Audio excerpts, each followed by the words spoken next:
I miss people. Oh, gosh.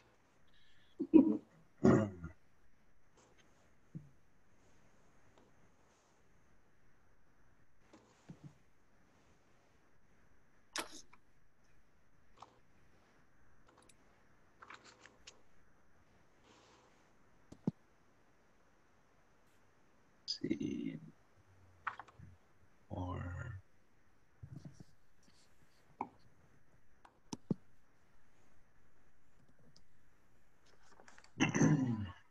doesn't look like we have a quorum yet to me. Dawn, can you tell, or Christine or Erica?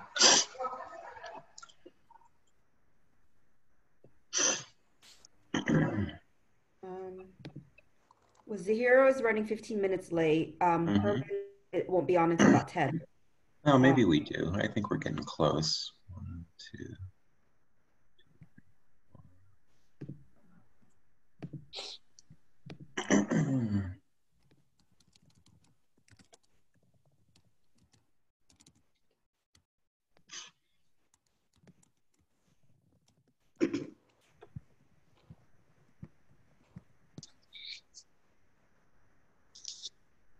I think we do have quorum now. We do? Eric, but if you want to wait a couple minutes, we can definitely do that. I'll wait just about a minute, let's say.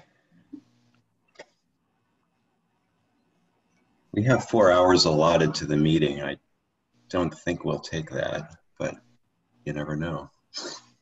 True.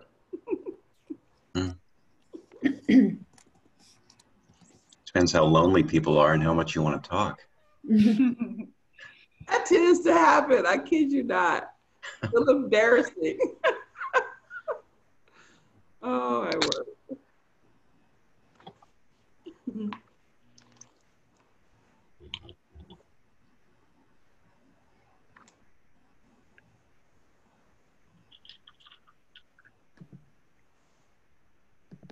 Okay, well, maybe let's get going.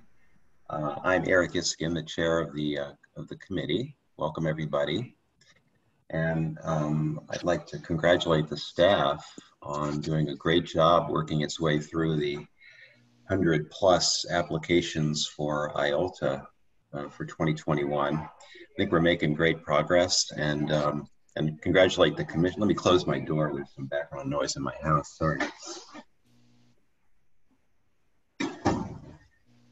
Got multiple Zoom calls rolling along in this house. Anyway, congratulations to everyone, and most appreciative to the commissioners for actively being involved in the eligibility review conferences. I think it's been great teamwork between commissioners and staff, and also thank the applicants who've been active participants as well. So with that, let's take roll of the commissioners, and then we'll introduce staff. Sounds good. Okay. Iskin? Here. Cloggy? Bonifay is here. She's just muted. Bonifay, you're muted. Sorry for being late, everyone. Bales Fightmaster? Here. Bennett? Here. Connolly? Here. DeBose? Delfino? Here. Friedman? Here. Mann? Meeker? Here. Myers? Here. Plantel? And Savage. I thought I saw Kim. Yeah. Kim, are you, I see your name. Oh, I see her name, yeah. Kim, are you muted? She's not muted, maybe. She was having some troubles with her device, so but she's here. Okay, we'll accept your voice for hers for the moment. Okay, thank you. Okay, can we introduce staff? Sure. I'll just run through everyone. Duan Nguyen? Here. Elizabeth Hahn? Here. Brady Dewar. Brady. Here. Christine Holmes.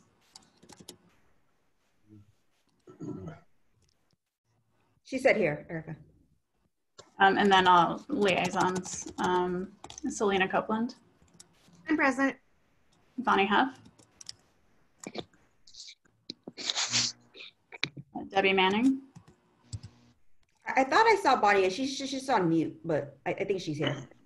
Yeah, Bonnie, you're muted. Okay. And Chris Iglesias. Okay. Eric, do you want me to go through the general housekeeping real quick? Yeah, let me just see if anybody, well, let me see, is anyone from the public here? Okay, hearing nothing. Yes, please, Erica, thank you. So welcome committee members, liaisons, and members of the public to the Eligibility Budget Review Committee meeting. Thanks for joining us today. We'll be using Zoom with the goal of fostering a more inclusive environment and having a more effective meeting. If you'd like to comment during the meeting, please type "I have a comment" or "I have a question" in the chat box, and a message will be sent to the host. Alternatively, you can use the raise hand feature.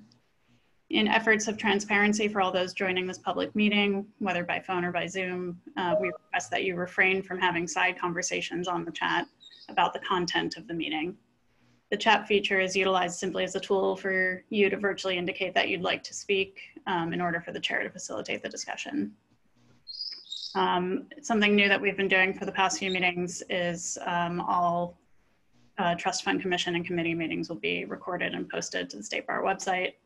And just a friendly reminder that this is a video conference, so please be aware of your surroundings. Mute yourself when you're not speaking. And if you have any audio issues with your computer, you can try calling in on your phone. Thanks. Thanks, Erica. So the main item on the agenda today is to discuss the results of the eligibility review conferences and then to talk about some audit related issues, all of which relates to whether particular grantees or applicants will be eligible. But we first have an item related to support centers. Mm-hmm. And yeah, who's going to take that one? I think Vicki was going to give a brief update on that. And Vicki, would you mind also just give us some context as to what the relevance is on support center deeming? You know, why are we even talking about this, and what's the relevance of deeming to the eligibility issue? Eric, I can give a little bit of context, and Vicki helped manage the actual voting process, and then Vicki can provide us with some numbers. Great. So by statute, there's a clause in the statute that requires programs in existence after 1981 to be deemed of special need by a majority of our programs in order to be eligible for funding. So if they were not in existence as a support center before that date, our office administers a deeming process. The statute requires a deeming process, for our guidelines is what lays out what the deeming process looks like. So every 3 years, these programs have to go through a deeming process. So we send out ballots to all of our QSP programs, and they actually have to vote an affirmative yes, stating that the support center is of special need. If there's more than 50% of yes votes in that cycle, then the support center is found to be deemed. So with that, I'll hand it over to Vicki to kind of talk about the vote has closed and to talk about the numbers. So good morning, everyone. So the deadline to vote was 5 p.m. this past Monday, the 3rd. Out of 77 LSPs, 62 voted. So it's a great result. I'll just be going through the 4 that were deemed and how many yes votes they received. So Family Violence Appellate Project, they had 53 yes votes. Impact Fund, they had 55 yes votes. Legal Services for Prisoners or Children, 55 yes. And National Immigration Law Center, there was 56 yes. And so just to also let you know that the organizations, the 15 organizations that didn't vote, they are automatically counted as a no vote. But even with that, they're all deemed. Okay, so they all pass. Yeah. Great. Any comments or questions on Vicky's report? Okay, let's move on to the audit and financial review extension request item. So Eric, if you don't mind, Erica and I have a PowerPoint presentation that will go through kind of all the eligibility issues, including that, and that one is tucked a little bit later on, if you don't mind going out of order a little bit. So how do you, what's the order of your PowerPoint? Well, it's just all eligibility issues, but the audit, it makes more sense because once we talk about the conferences and stuff, then you'll see why, because one of them is not going to be that we're recommending to find ineligible. The extension is moot at that point. Okay, so do you want to just proceed to your PowerPoint? Yeah, if you don't mind. Sure.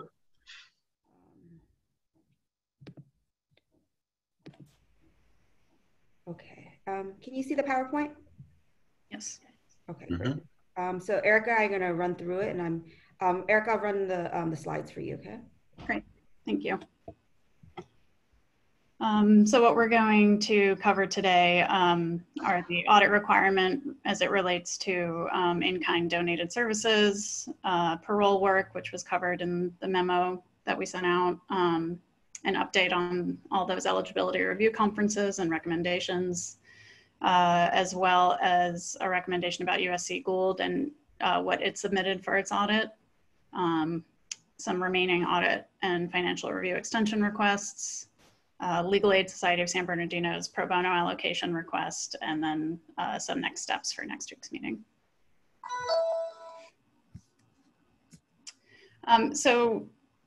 This was something that was actually in the last memo from last week that we didn't get a chance to cover. Very briefly, we had one organization, San Luis Obispo Legal Aid Foundation. As you might recall, organizations that have corporate expenditures over 500,000 are required to submit an audit, but organizations that have expenditures below 500,000 are required to or allowed to submit a financial review. We ran into one situation where with San Luis Obispo, if you didn't count their in-kind or donated services, they were well below 500,000 and they had submitted a financial review.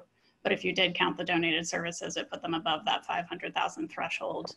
And so we just wanted to bring it to the committee's attention. Our recommendation is that because there is no policy in place currently, that the committee accept the financial review from San Luis Obispo for 2021. And the Rules Committee did address this several months ago, and if I recall correctly, they voted to make this the recommendation moving forward to make this the policy, but it hasn't been taken up by the commission yet. And this also has been the practice for a few years. It's just that it's not codified anywhere. And the Rules Committee did pass a motion saying that they will bring it, once they bring it the full package to the commission of all the rules codification, that this one would be recommended. It's just that we're presenting it as a package to the commission. So the commission hasn't voted on it, and it hasn't obviously gone to the Board of Trustees, but this is the intention, at least at the Rules Committee level. So Dwan, can I just ask a question? Sure. Do we need a vote on this particular one, or? It would help, yes. Yes, we do. And would you like to do that now, or do you want to wait till you go through the other issues? Can we do that now?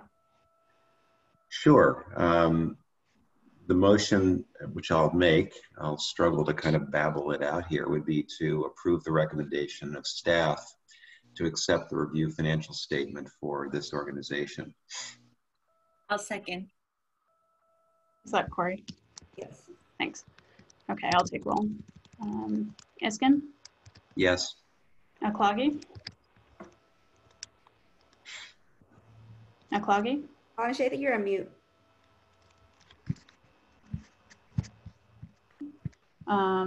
Bales Fightmaster? Yes. Bennett? Yes. Connolly? Yes. DeBose?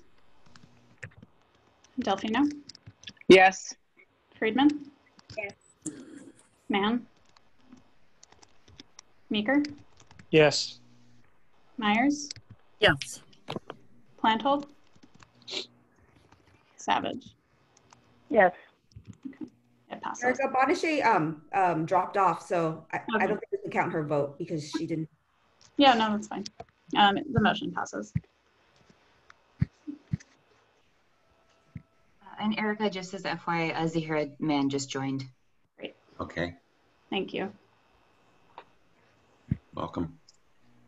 Oh, Erica, let me take this slide really quick. Sure. So we just wanted to quickly let you know there's a section in our staff memo saying that based on OGC's analysis of whether parole workers qualifying or not, that determination was that civil legal services. So the state bar has determined that for parole services, it's qualifying for the purposes of IELTA. So just wanted to quickly remind everybody, but there's a little bit more analysis in the staff memo and OGC's analysis that was sent out to you as well.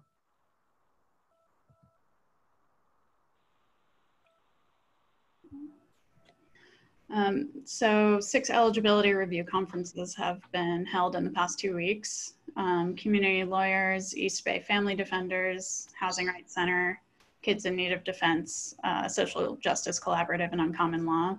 All of these were new applicants for 2021 funding.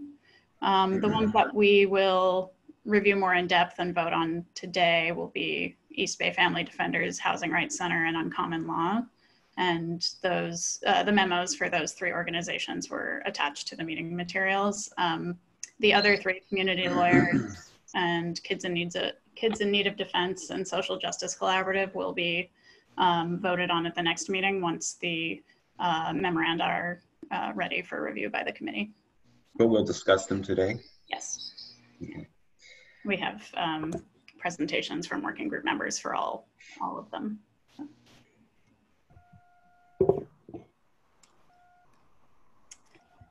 So just a brief recap, there was a presentation on uncommon law last week, but you know, this is an organization that primarily engages in parole work, and as Juan just mentioned, we've reached the conclusion that that should be counted as qualified civil legal services. So in light of that analysis, the working group is recommending that uncommon law be found eligible for funding in 2021.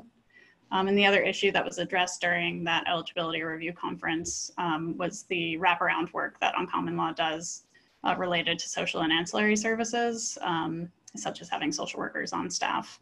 And it was viewed as being as long as those services are in conjunction with and a complement to the legal services and are tied to the legal outcomes achieved, that those should be counted as legal services. And the working group members are on the call. I don't know if anybody has anything to add or if there are questions on this. This memo was attached to the main staff memo that was sent out a couple of days ago. I got one brief comment. I know we talked a lot about the memorandum on this, and I reread it again, and I noticed that it didn't talk anything at all about expungements. I know Uncommon doesn't do expungements.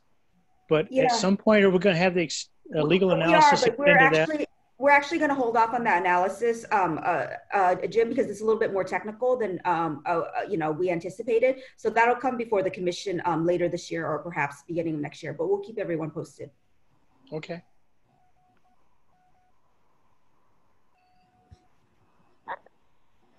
I had a brief question for the people who are involved in this. Were there any social or other non-lawyer services that were not considered qualified?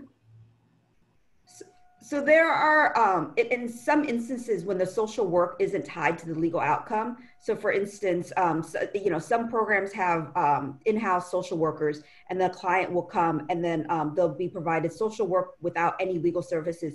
In those instances, we ask them to deduct because it's just social work. When the social work is actually tied to legal outcome. So there's a social worker that's there to help provide support or other resources or other types of support in order for a more positive legal outcome. In those scenarios, we do count it. Right. I just meant for this particular organization, are they doing any of that, any work that's not? No, they confirmed during the eligibility review conference that all the work was tied to the legal aspect. in other words, preparing them for their hearing, basically. And I presume it's kind of like when with the dependency organization where having issues that might be addressed by social work under control or let's say evidence you could present at the parole hearing, basically, right? Exactly. You have to show the standard is, and that goes into part of why it's a civil proceeding is whether or not upon release you'll be a danger to the public, and so showing that you both are in a place where you're rehabilitated and unlikely to commit a crime, but also you have the support and plan in place to make that hopefully possible. It goes toward the parole outcome.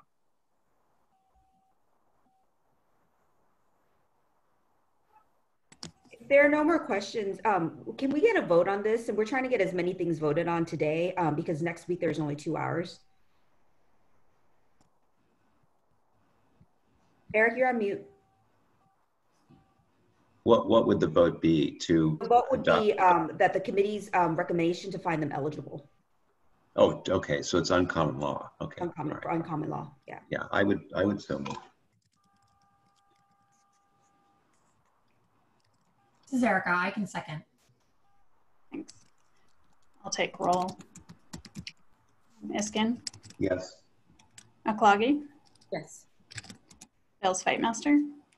Yes. Bennett? Yes. Connolly? Yes. DeBose? Delfino? Yes. Friedman? Yes. Mann? Yes. Meeker? Yes. Myers? Yes. Plantle? Savage? Okay. The motion passes.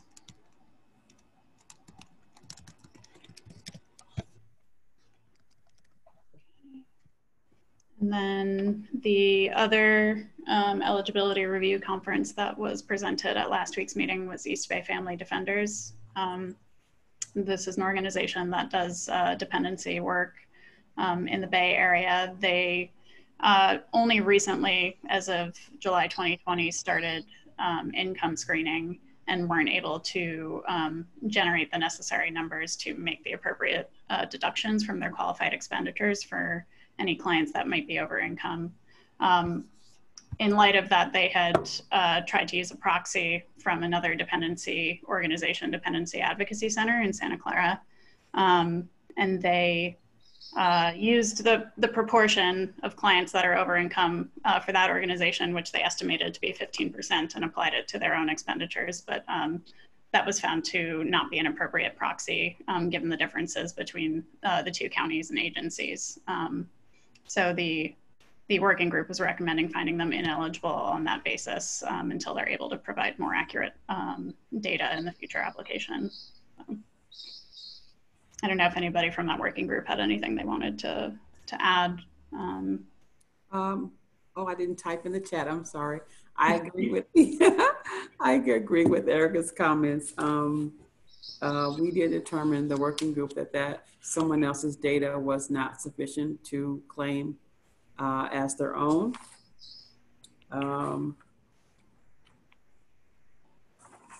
there were just a few little, when we asked about certain numbers, how many clients did you serve, that number wasn't provided to us.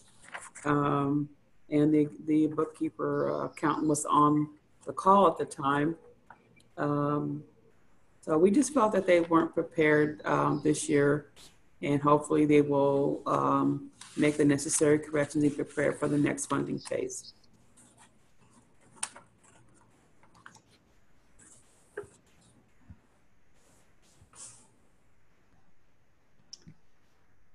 If nobody has any other questions, I'll move to accept the working group recommendation. I'll second.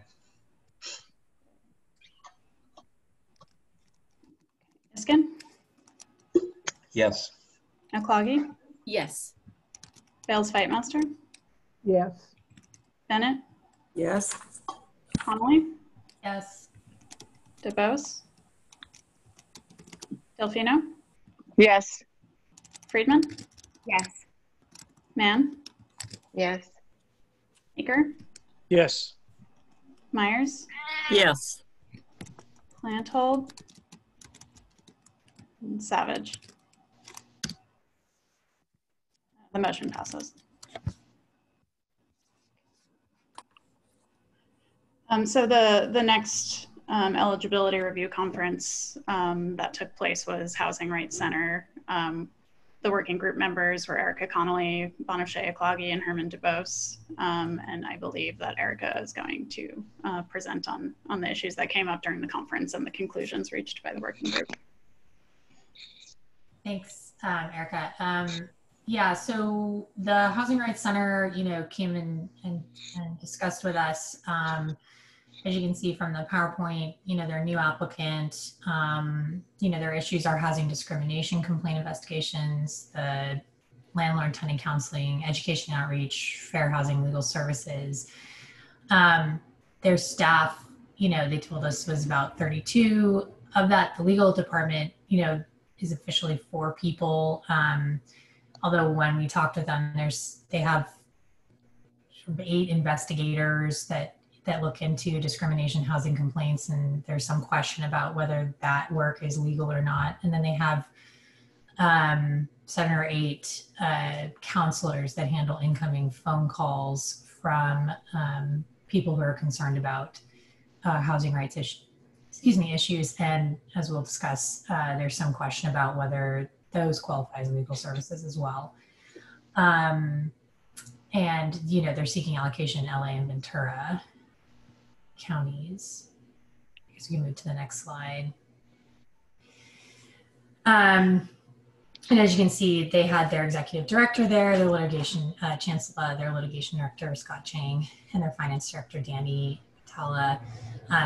Chancellor did most of the discussion with us, although they did talk to us a little bit about some of the impact litigation that they were doing. And that was helpful. Anyway, we can move to the next slide. So I think the big issue is just whether they qualify as to, showing that their primary, the population that they serve is indigent or not. They do track what they told us in the eligibility review conferences. They do track, income. They screen for that, even with the calls that come in. The problem is that they tend to track it based on HUD applicability or HUD guidelines, and those are significantly higher than the guidelines that we use for determining indigency. They believe that, and I don't think there's any reason to necessarily think this is untrue, but that most of the people would also fall under our category or our definition of indigency. The problem is that they don't have a way to they were unable to provide us with a basis to show that that is accurate.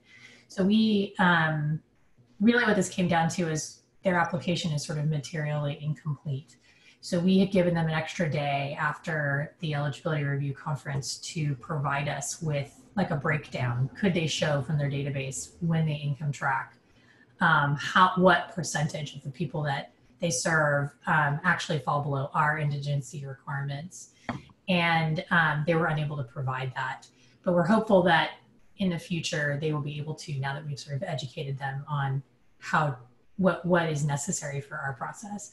And the other issue is the degree to which the services they provide are legal or not. And again, it's, they don't necessarily track the calls that come in, for example, in the counseling as far as what may result in like legal versus not. And we also had a discussion, as the group about to what degree any of that counseling could be considered legal services versus a counseling issue that gets separate funding and is sort of dealt with in a separate way. So, and then again, we gave them some extra time to try to provide us with an explanation for what deductions should be taken because they are not, certain services do not qualify as legal. They were unable to provide us with that information by the deadline. So ultimately our recommendation is that their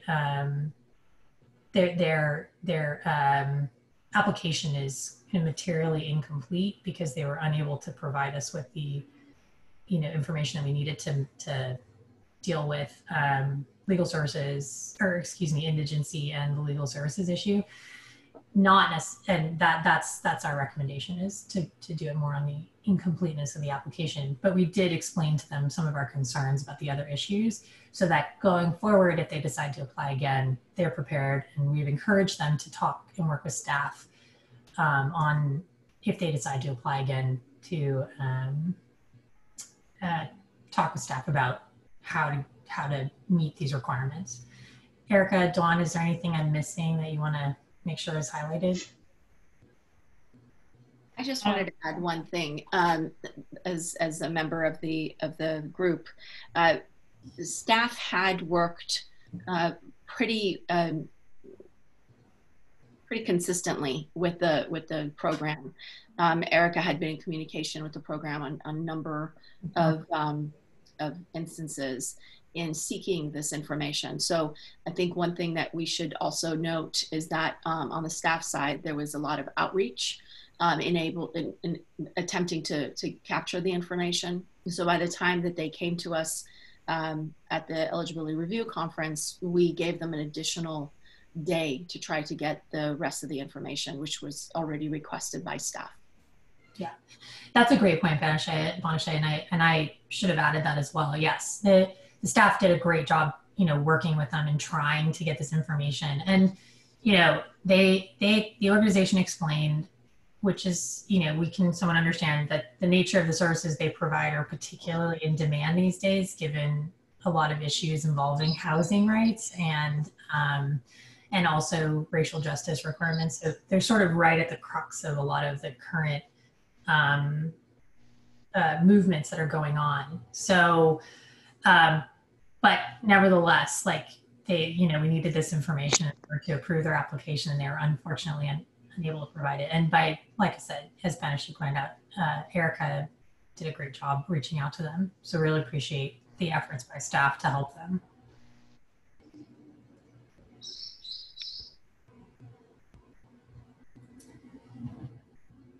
So, go ahead. I've got a question. Yeah, on the last one, it sounds like East Bay is going to be able to qualify. All they need is another year of collecting information. But on this housing rights, I mean, from the committee, is there any expectation that they will be able to get the right data? Well, this one, Jim, it's not just the data. So they will need to disaggregate the data, but there are also some significant concerns whether, if they were able to, some of the work is qualifying or not. Yes, there continues to be some concerns about legal services in particular. I think the indigency question, I think they do collect income, but we're just unable to provide us with the ratios. But what percentage of the work they do is legal services is still up for debate, and something that we flagged for them in the meeting. But also, Jim, just to share out, they just hired a new deputy director who has IELTA background. And so I think with that new addition and experience, they'll be able to go through the application with that eye of what our statutory requirements are. And then we'll see whether or not they resubmit in the years to come.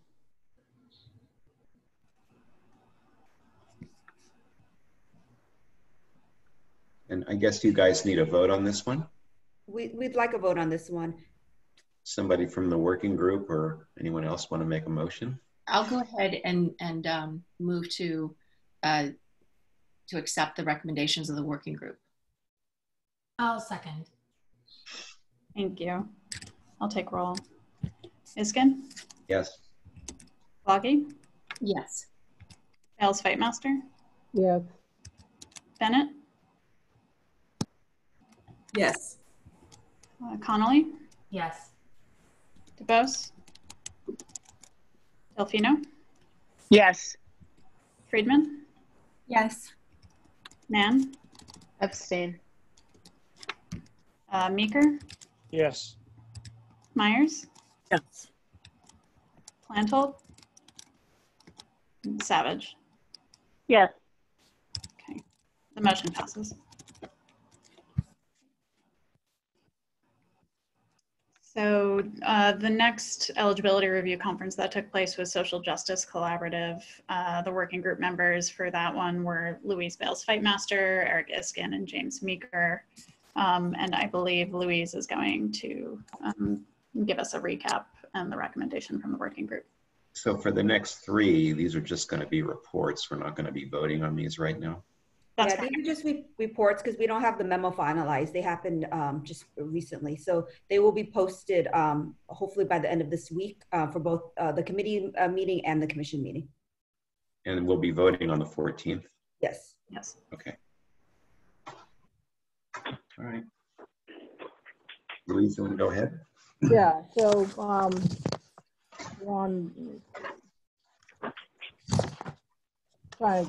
okay, so the three of us, Eric, Jim, and I were the committee people who were on the Zoom call. There were, I don't have the slide up, but the staff that went with us were Sloan, Christine, Erica, and Brady were all part of this particular program. This was a new program, new application this year, but they were incorporated in 2012. They do deportation defense, unaccompanied minors, and appellate litigation on behalf of low-income immigrants. So basically, they deal with immigration issues. They have three attorneys, 4 paralegals, administrative staff. They are based in Berkeley, but they work in 5 counties. They're you can see on the slide some of this data. I don't think I have to read it all to you. They do a little bit of pro bono, but it isn't enough to justify an allocation for that. So what we needed to discuss today, and what we did discuss and make some decisions on, hopefully you'll all agree, is are they using the correct monetary standard for determining indigency? And we believe they are. Do they have a reasonable process for determining indigency? And we also believe yes on that. Do they have a reasonable process for allocating expenses between qualified and non-qualified? And again, yes. And do they perform non-legal services or other non-qualified activities? And no is the answer to that one. So our recommendation is that they be found eligible. So in terms of the monetary standard for determining it, they are using all the correct tools for determining that. The 125% federal poverty and the other things that are outlined in the statute, in the slide there. So they're using what we asked them to use in order to determine the indigency. They do require that people self-certify their income situation as they're making their applications. One of the things that they did say is that many of these people are in the gig economy or other kinds of income where they don't really have proof, but they do ask them, to self-certify and sign in, an application that in fact their income is whatever it is and it qualifies. And we determined that this is an appropriate process. Do they have a reasonable process for allocating qualified and unqualified? They do have some clients who pay a small fee, and an example they gave us had to do with obtaining asylum for children when parents are asking to have their children brought into this country. Apparently the funding that they have so far does not cover that particular service. And so it would not be qualified expenditure. However, if they obtain our grant, which we're recommending, that we do fund them, then that money could be used for these children that are there, that are trying to get into this country. Next slide, please. So do they have a reasonable process for allocating expenses? Again, it's a yes. They identified 9 most typical cases. They developed, rather than charging each case hourly minute, all that kind of detail, they have a standard cost for each engagement, estimating the standard attorney, admin expenses typically involved for that service. So it's basically a flat fee analysis, and then multiply it by the number of cases, and the clients who pay or don't pay. The expenses for work on paying clients are not included, which is appropriate. They did supply the spreadsheet though, and I didn't know that for sure. They were going to supply that after our meeting. They did supply it, yeah. And it looked, Christina and I looked at it in detail, and it's all, the numbers match up, and it looks really reasonable. Okay, that's what I expected. So we did find that it was a reasonable method for allocating expenses. They perform non-legal services, which they failed to identify. They do, and one of our questions was, they indicated social services and other kinds of agencies being involved in helping these people, but it's purely a referral. So we are not concerned anymore that there are services being provided that don't come within our guidelines. They do expungements. It's a $900 amount. They are included in the qualified expenses. We're going to further just look into whether or not these are qualifying expenses or not, but they're so de minimis at this point, we're not paying much attention to them. So I think basically the next page should say that we are recommending that we find them eligible. I know we're not voting today. I do want to add and see what Eric and Jim might want to add. I want to say these people were some of the most delightful people, hardworking, intelligent, committed. And these services are, again, like the one for the housing, which had their own problems, but the services they're providing are so urgently needed right now. So that's our report. Eric, Jim? Oh, great report. Nothing to add. Yeah, I'm in full agreement. Staff? No, that's a great report, Louise. Are there any questions about this, the ERC program?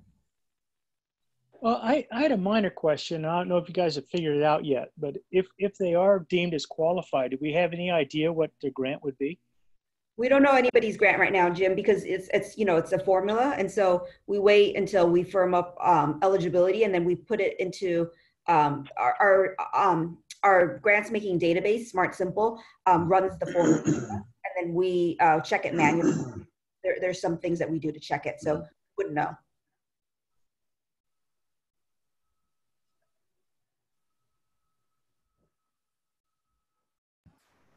Are there any other questions or comments about Social Justice Collaborative? Thank you, Louise. The next eligibility review conference was Community Lawyers, Inc., which was comprised of Eric Iskin, Zahira Mann, and Bob Plantold for the working group. And Zahira is going to present on this one. Thank you. So we spoke with Community Lawyers, Inc., which is an organization that is in Southern California in Compton, and they provide a range of services, including around family law and they are they provide limited services. Here, I think your internet is going in and out. Yeah. Education. The executive director.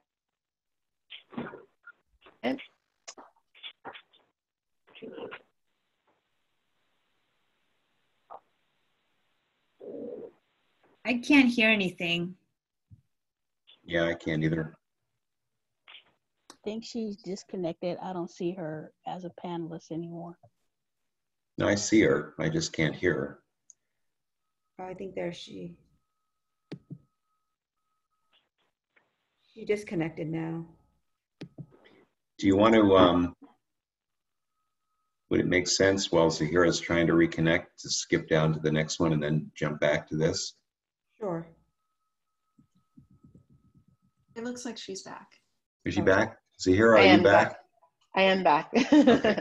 All right, great.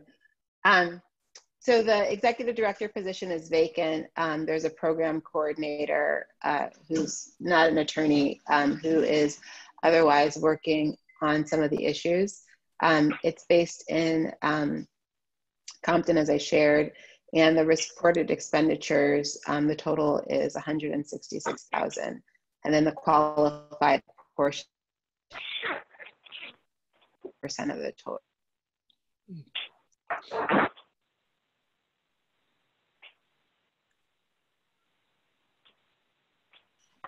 Can you hear or see me?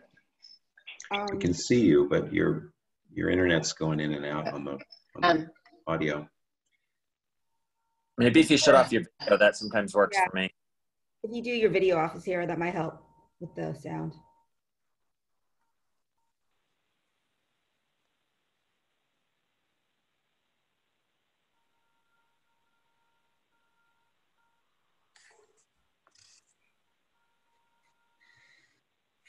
I wonder if there's anyone else in the working group that might be able to jump in. I could, I guess, but I'd like to give Zahira a chance. So let's. Yeah, I'm back again. Hopefully this will work. And so in terms of, we had good representation from staff. Eric, myself, and Bob were all part of the working group. And then we were joined by 2 board members, the program coordinator and the grant writer. Next slide.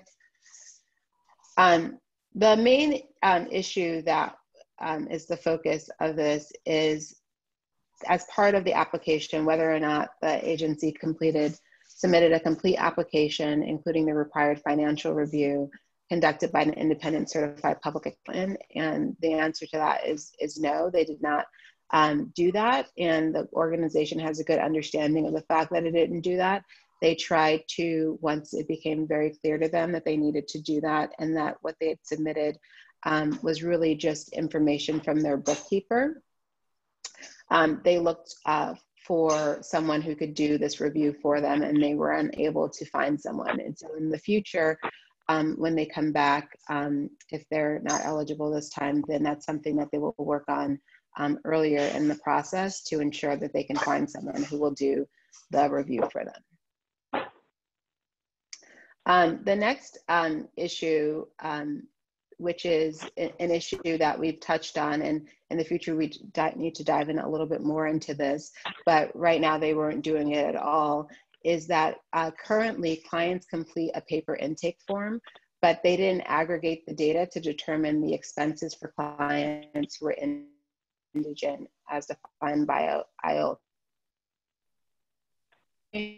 That can then be transferred over to us for use of understanding eligibility.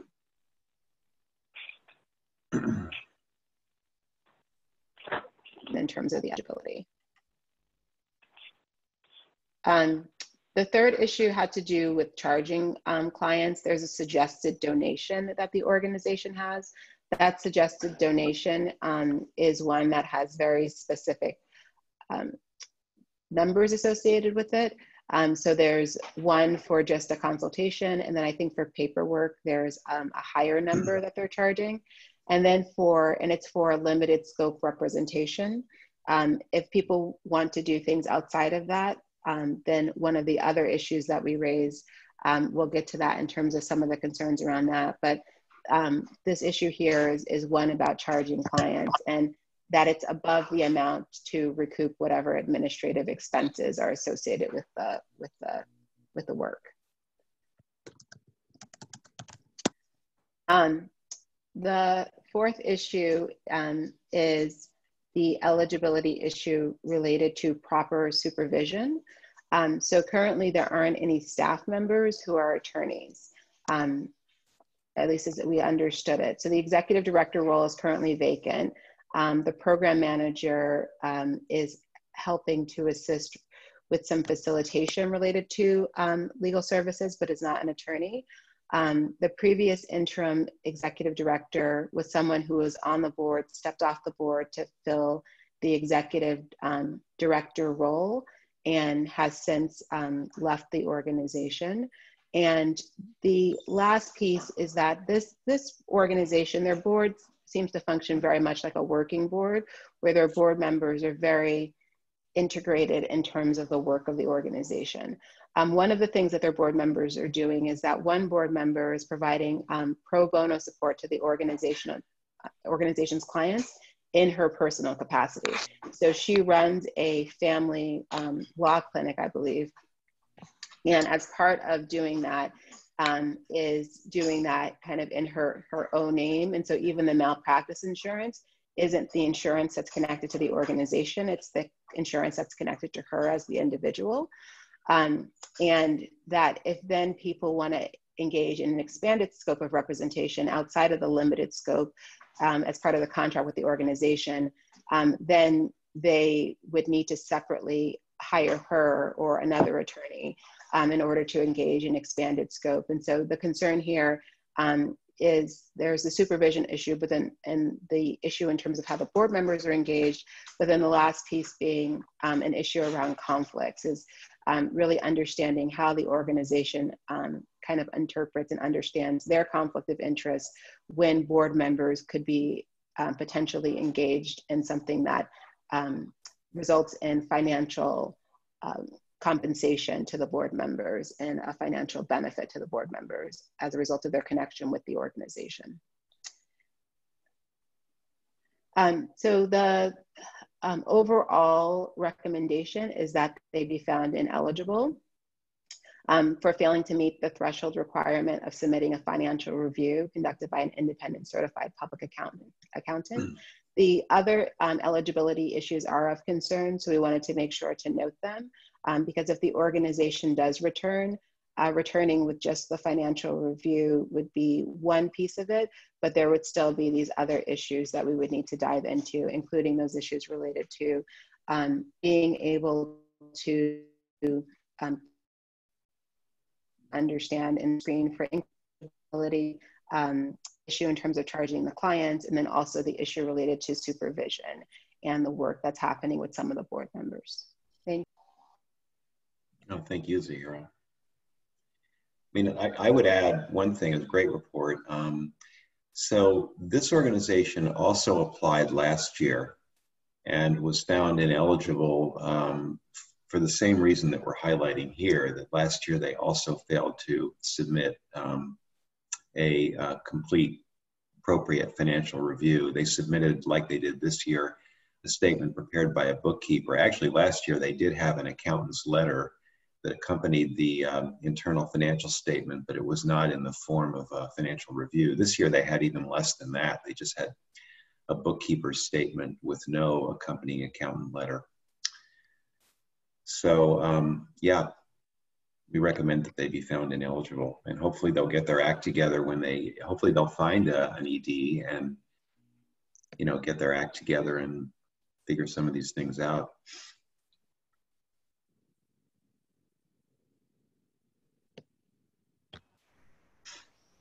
Does anyone else have any comments or questions about community lawyers? I have a question, just a general record keeping question. So are we saving these PowerPoints so that next year if they apply again, we'll be able to refer back to them and refresh our recollection as to what the issues were? Yeah, and it's not just a PowerPoint, Eric, you know, we're trying to create a more record keeping. That's why there's a memo separately from the memo. Staff does have notes that, you know, verify with the participants to make sure they're accurate, but then we also have the memo that's a lot more fleshed out. And that's why our recommendation is not to vote on these recommendations until you've had a chance to review the memo. But are you saying we're not keeping the PowerPoints? Well, we are keeping the PowerPoint, but I think more important than the PowerPoint is the memo. The memo goes into more detail. It may be more important officially, but from a reading perspective, it's a lot easier to read the PowerPoint, at least for me. anyway, just my comment. Good report. And thank you for your addition, Eric. I think it's really helpful in terms of reflecting back on where they were also last year. Thank you, Zahira. The next eligibility review conference was Kids in Need of Defense. The working group was Erica Connolly, Corey Friedman, and Kim Savage. And I believe Corey is going to present on this one. Sure, and I will be pretty quick because our meeting with them was pretty quick too. So to go to organization background first. This is a large organization. It's headquartered in DC. This is their first time applying. As you can see, they were founded in 2008, so they've been around for a while. They have offices in various parts of the country, including 3 in California, and they also have staff in Mexico. And they provide pro bono legal representations for children seeking refugee status or migrant children. And so they're doing work that's very especially valuable at the moment. If you want to move to the next slide. So we attended the conference with the people listed on that slide, including Wendy Young, the president, and they also had someone from finance and operations and the managing attorneys for the two major San Francisco offices. They also have there's 2 major California offices, San Francisco and LA, and then they have a field office in Fresno. So this was the threshold issue, and which is why we did not get very far in our actual meeting with them, that they need to be a California entity. And they provided articles of incorporation, which showed that they were incorporated in the District of Columbia. Not surprising for a DC headquartered entity, but we can't really go any farther past that. And so the first question was, this is a threshold, we cannot fund you. Are you willing to consider changing your corporate structure so that you might be eligible at some point in the future? And the answer was no, that they don't want to do that. And they said being a national organization was very important to them. This was not said, but I think also they're a very well-funded organization. They're a very large organization, and the funding that we can provide may not be worth it for them to bother changing a corporate structure and creating a subsidiary entity. So because that was clear, we did not actually go on to discuss the other eligibility issues with them, since there's really no prospect of future funding. We did gently suggest our frustration at the fact that this had been raised multiple times by staff, and that staff had dedicated a lot of time to working with the organization and trying to see whether there was a means for them to apply, and that they had requested to continue and to go through the process of this meeting, even though they had no intention of meeting the threshold requirement. But I will very briefly go through some of the other issues just for now. So in part because they are such a large entity, they don't really primarily serve Californians. So that's a major issue. If you include the entire entity's operations, then it's not going to be primarily directed at indigent Californians. And they don't do income screening for indigency. I suspect that a significant proportion of their clients, since they are often undocumented minors, would qualify. However, we do qualification by the household, so that's probably not true of all of their work, and so there would be no way to determine there would be no way to determine the qualified expenditures, and they also didn't submit their audit, and then they also didn't track by county, which also makes it impossible to figure out their distribution amounts.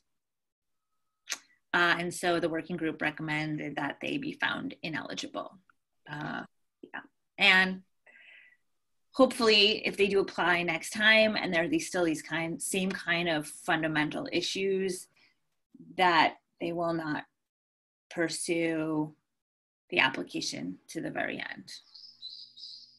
Well, you know, on that, no, thanks for the report, Corey, that was great. I mean, if they apply again, or if there's a similar situation in the future, I mean, I guess I would urge that we not spend time with an eligibility review conference and just find them ineligible. I mean, why should we waste staff's time in situations like that? And I appreciate the need to be fair and give everybody a chance, but where there are real issues, but here it's so clear. Yeah, and I mean, I do want to thank staff, and you know, I think they do try correctly to make sure that organizations that are eligible or could be eligible get the information they need. And here it was certainly theoretically possible that they would say, sure, okay, we'll just create another corporate entity. I mean, that's not outside the realm of possibility. Nonprofits do it all the time. So I do appreciate that staff. We're trying to give them the information so that they could proceed accordingly, but somehow it didn't penetrate. But I'm glad that we were at least speaking with the head of the national organization, because that gives me some hope that next time around the actual facts of eligibility have made it up the chain sufficiently. And Kim has her hand raised, Eric. Okay. Kim, do you have a question or comment?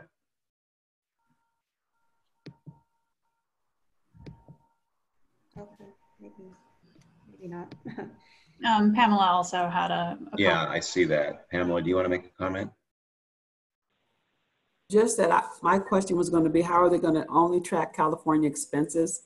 Again, with the qualification that you have to be grounded in California. So that was my question. How are they going to separate out those receipts only for California, which would only apply to our funding, and how will they account for those transactions, so to speak?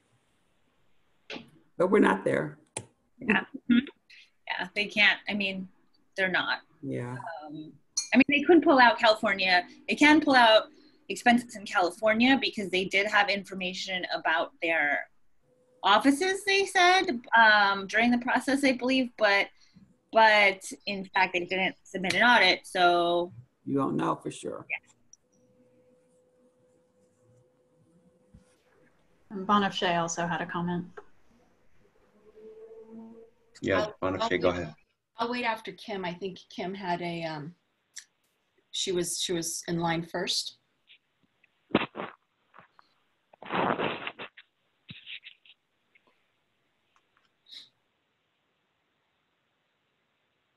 Maybe she's having technical difficulties. I think it's been running that way on this day for many of us. Mm-hmm. Just a comment on, Corey, what you just presented on kind, and what you just said, Eric, just wanting to echo a couple of these points and expand on it. You know, one of the things that staff has been doing brilliantly is wanting to make sure that transparency is on the forefront. And so there are a number of memos that they're writing, more so than what I recall in my 10, 11 years on the commission. The way in which they went through each of these eligibility review conferences with detailed questions and background. I mean, I can only imagine the hours that went through all of this. And then there are the hours that the commission also have invested in being at those meetings, reviewing the documents that the staff has prepared prior. Where I'm going with all of this is, you know, we're in this together. And when I mean together, I mean the programs as well. And our objective is to, at this time, probably more than ever, make sure that these programs are being funded and new programs are being funded to support the community here in California.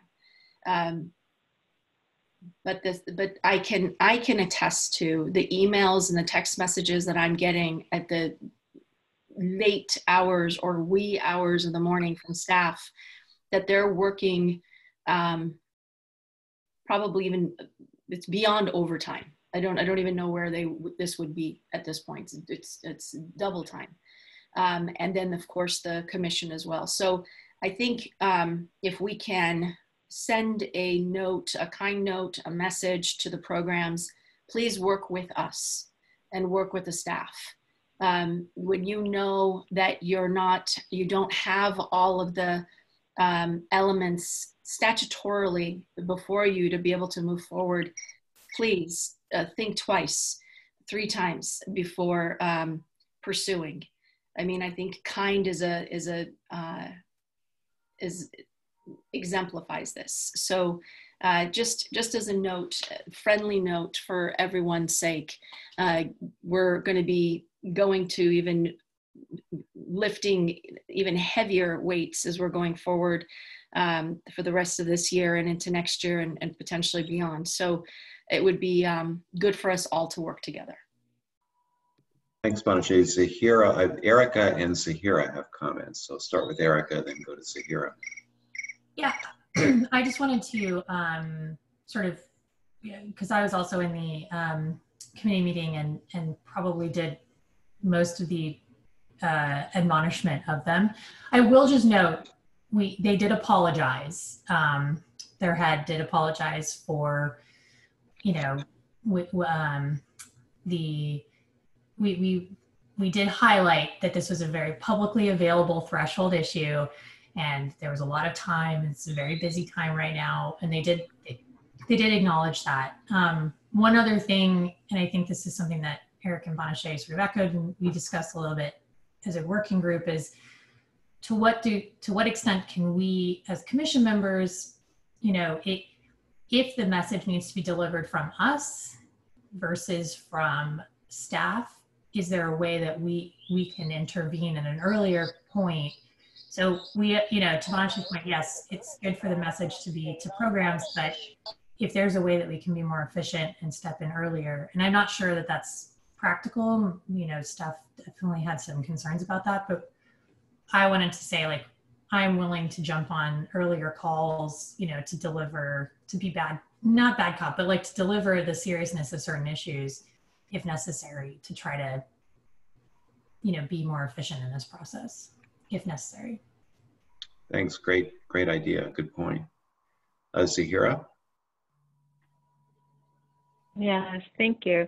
You know, one of the issues that that kind of came up also in our conference was, you know, is there a way to provide kind of like some level of technical assistance to organizations earlier in the process so that they have a better sense of what the requirements are? I appreciate that there's some instances where there are organizations that know full well what the requirements are, but in looking at the application, it's fairly accessible, and so needing to apply it looks like it would take less time than it takes for staff to kind of do all of these other pieces. And so for some organizations, they may just decide to just sort of see what happens. But for some of the others where they really, it's that they don't know what they don't know. We talk like whether or not there could be, before the application is released, some sort of like webinar or question and answer period, something that helps to further inform them so they have a really clear sense of what some of the requirements are, especially some of these ones where it's just, it's fairly clear because you don't have the document, or you're not recording things, or you're not properly incorporated. I mean, these are kind of very threshold issues. And I echo, everyone else in terms of the amount of time that staff spends on this. This is an incredible amount of time for these organizations, especially ones where it's fairly cut and dry, the fact that they're not ineligible, because there's a very kind of cornerstone or key piece that they're missing. So I just kind of raise that as being something to kind of think about for the future, if there's a way to kind of have some sort of webinar or question and answer period before the applications are released. And I think from hearing from staff before, it sounds like it's a possibility, but just wanted to raise it again in this forum.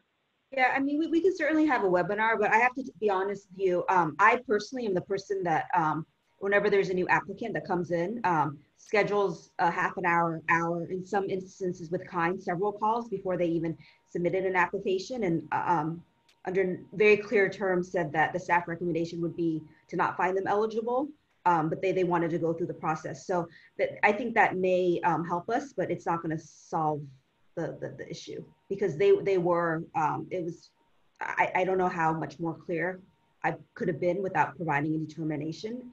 And Dwan, did you suggest in that call that they consider the restructuring that Corey was referring to?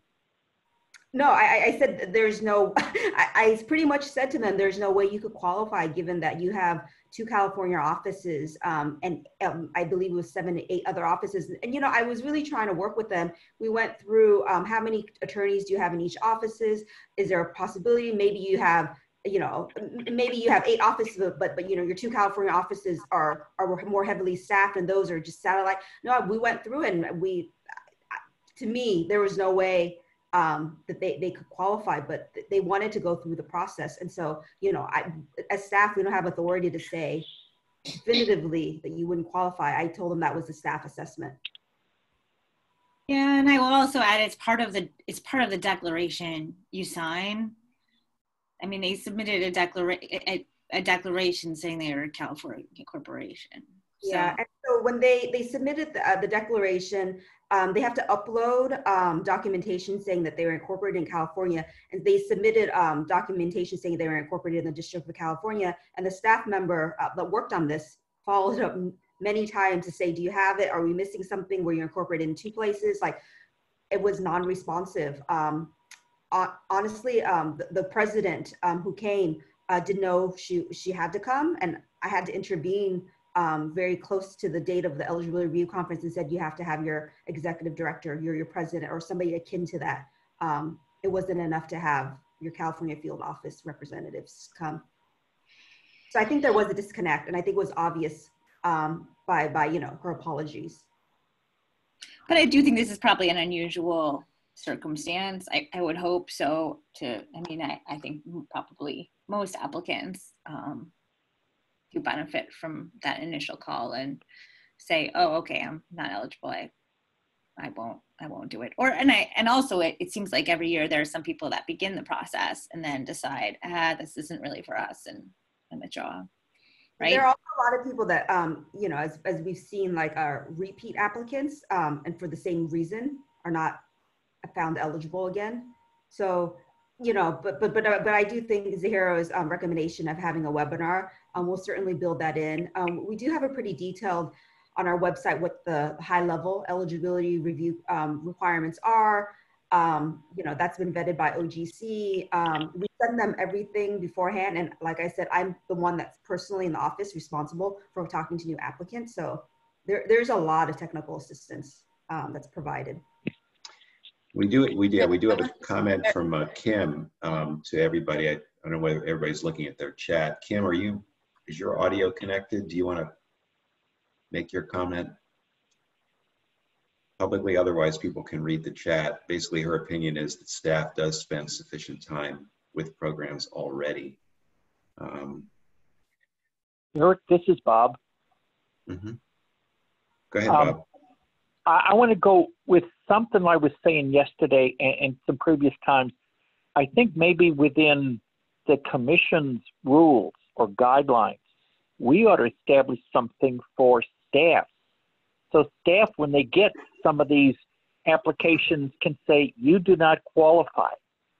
And then let the applicant make a specific formal request. We think we do because of X, Y, and Z. What I'm hearing is applicants are saying, let's talk, and they're fishing for some information, which is helpful, they think, to their clients, but at the same time, maybe they're not serving their clients as well as they should be. Maybe managerially, they're not as alert, aware, responsive as they should be to their requirements for getting funding or for providing timely, accurate reports.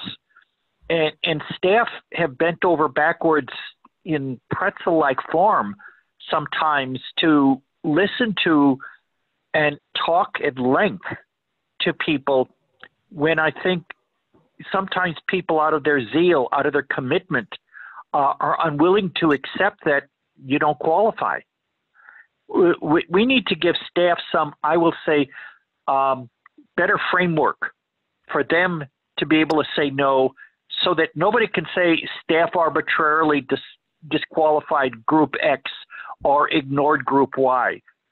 That I don't think staff in this case, I mean, Juan can respond, but it sounds like that was communicated very clearly to Kind early on. Staff, I don't believe, has the authority to determine someone is ineligible.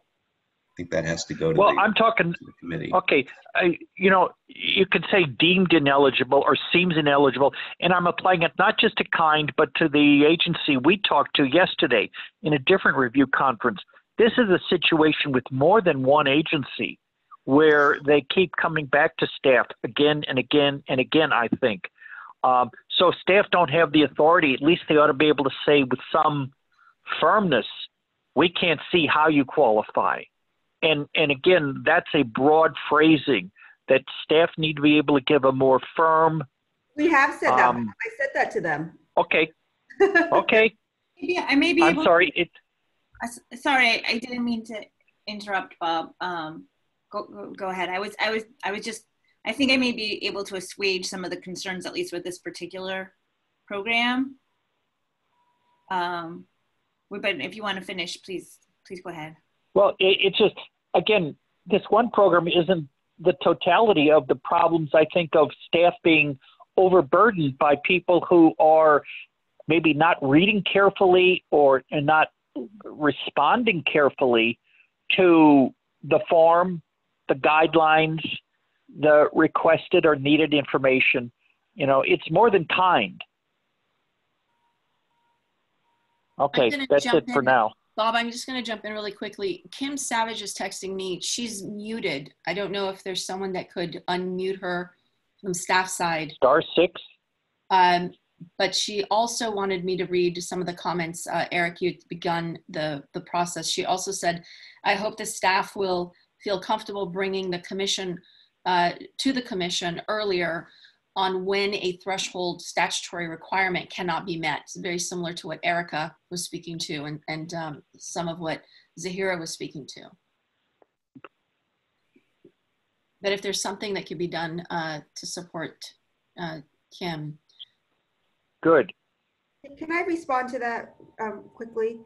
So we're happy to bring in earlier. The other issue is not one commissioner alone, or even this committee doesn't have the authority to find a program ineligible. It's the commission's determination.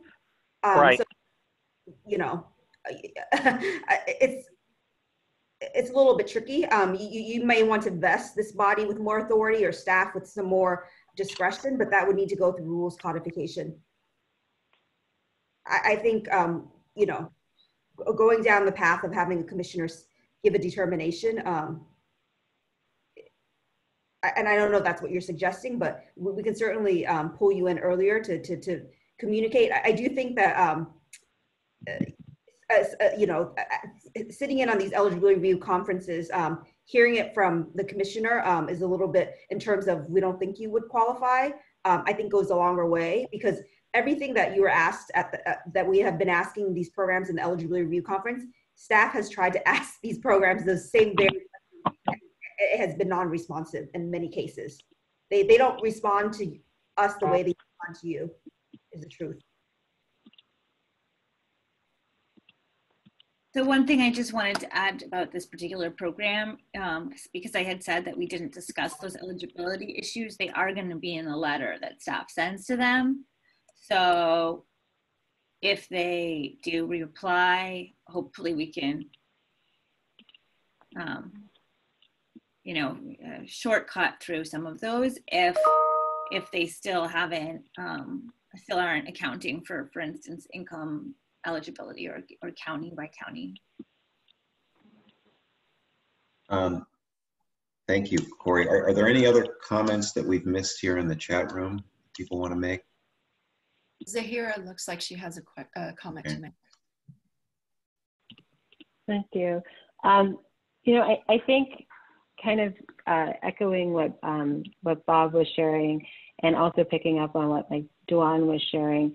I do wonder if there's a way to, in the rules committee, and like thinking about rules and codification, a rule around what happens to an application when it's just incomplete, because it's you know, it's other organizations as well. But if there's something where it's just you just don't have a complete application, and it's not falling within some of those places where we give an extension or other pieces. I just wonder if something could be crafted, because I think that what I want to just sort of kind of reiterate from my earlier comments is that staff is spending like a significant amount of time on these particular pieces. And are there fixes or are there system pieces that will help them spend less time? And help them spend their time in a more targeted way, and not have to do so much work with organizations that are right now we think that they're ineligible. We'll have that broader conversation and a vote later. But I just wonder in terms of that piece, and I think that the webinars, as I shared, are one piece to help. But then yes, is there also a rules fix to this, so that you get fewer of those conversations? Of course, you're doing a beautiful job right now, but having 10 half-hour calls really adds up. So however much time you're spending on those individual calls, it becomes quite taxing. And those are resources in terms of your time that could be spent doing other things. So just want to kind of just add that as being something to also think about in terms of echoing that comment about the rules piece. Thank you for that, Zahira. And I know Herman's not here, but you know, for rules codification, we do have it on our list to talk to the commission and the committee about lateness, because it's really difficult. I know we want to be as flexible as possible, given that there's a pandemic, but when we return to normal, we would like some parameters and maybe a state bar rule about submitting documentations late or being responsive. So so you're thinking about something like a summary dismissal procedure? Is that kind of what people are dancing? But we know that lateness is really difficult for us to move things forward. And that's why you receive sometimes meeting materials late. You know, you have requested 7 days in advance. In some instances we can't, because, you know, we gave them a deadline and they didn't meet the deadline, and so it delays everything. So it's very hard. And then some staff had to work on the weekends. Things come in. So Bob, did you want to make a further comment? Well, read what I wrote, that we need to find a way to dissuade some applicants that I would say initially fail to meet requirements without specifically having authority to deny. Maybe staff in this committee can craft a type phrasing, sorry, looks bad for you type communication. It's unnerving and disconcerting that only now do we hear that staff are working on weekends. It's bad enough that they're working weeknights, and then we hear that they're texting Bonachet late at night. This is beyond being helpful. This is beyond I would say giving the benefit of the doubt. Mm-hmm. And, because I want to be concerned about staff, that we don't wear staff out, Right. that staff don't feel you're not fairly compensated or treated fairly. I don't want staff to burn out and look and go somewhere else. No, Bob, and this is partly I'll take responsibility for this because, you know, given everything that's happening in the world right now, I was the staff that suggested giving programs an additional month to submit applications, but then it really cut into our staff time. So I have apologized to our staff that was a recommendation that I made that, you know, at the time, I really did want to put the community and legal services and, you know, the people that they provide assistance to kind of as a priority, but it was, looking back, it was a bit untenable for us. So had we done it again, I think we would shifted the timeline instead of trying to still meet our regular timeline and perhaps, yeah, maybe called more commission meetings or even delaying funding an extra month. But let me jump in here on something that Bob said. Bob, the point you're making is definitely close to my heart. This isn't a brand new phenomenon for our staff. And I think this is something that I have seen on the, during the time that I've been on the commission. There's times when there's all hands on deck and they're working multiple hours. And then there are times that it's a little more relaxed, right? Like in any position, anywhere where we sit as well. But there's something that I have to really say, and then we could go to Selena, because I'd love to hear, because she has a comment, Eric. There's something that I think is critical to say, is that our staff are some of the most hardworking, devoted, intentional people that I've come across in my career. And there are some amazing people out there working in a lot of different places. But as a whole, these folks are beyond. And I think the point you're making, Bob, is an excellent one. We cannot step over the fact that they are working. They're working, you know, they're also in the pandemic. They're also working from home. They're also dealing with their children. They have all the same life situations that our programs have. So I want to just go back to the point that I was making, is that we need to be working together. And that, you know, as someone who was part of the legal services world before coming and sitting on the commission, I am very clear, and I have always said this, I'm very clear that these funds are a privilege, they're not a right. And we are here and we're supporting to have these programs receive these funds, but we really need programs to work with us as well and work with staff. And I'll end it there, but Selena has something to say. Yeah, I'm gonna allow Selena to comment, and then perhaps this is a great discussion, and Rules Committee should consider whether there's anything we can do to address this issue. Can I give Kim Savage a moment to talk? I think we figured out what's going on with her phone, but I just wanted to see if I can get her to talk real quick. Okay. Can you hear me? Yes. Okay, super. Okay.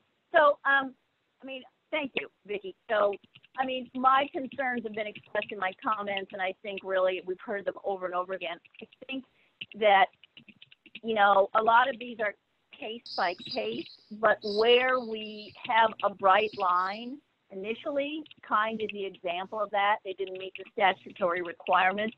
That's where I think we can most easily take a first step and lift a little bit of a burden off staff. And that's why my comment in the chat was basically, if the staff is able to move some of those where there is a bright line, clearly not eligible, we got to end it here now, come back again when you have your ducks in a row. If staff can move those to the commission more quickly, I think that might help. There are others where we understand there's going to be some delays and, you know, the program is kind of pulling at our heartstrings. But where there is a bright line, if we can get it off the table from staff, and move it on and make a decision that they're not eligible for this particular year. I think we can do that. And I know we need to punt a lot of things to the rules committee when it starts up again. But I think in the meantime, if there are things where we know they're not eligible, we just have to cut the process and end it and hope they'll come back again. Great. No, actually, I agree with that. Selena, did you want to comment?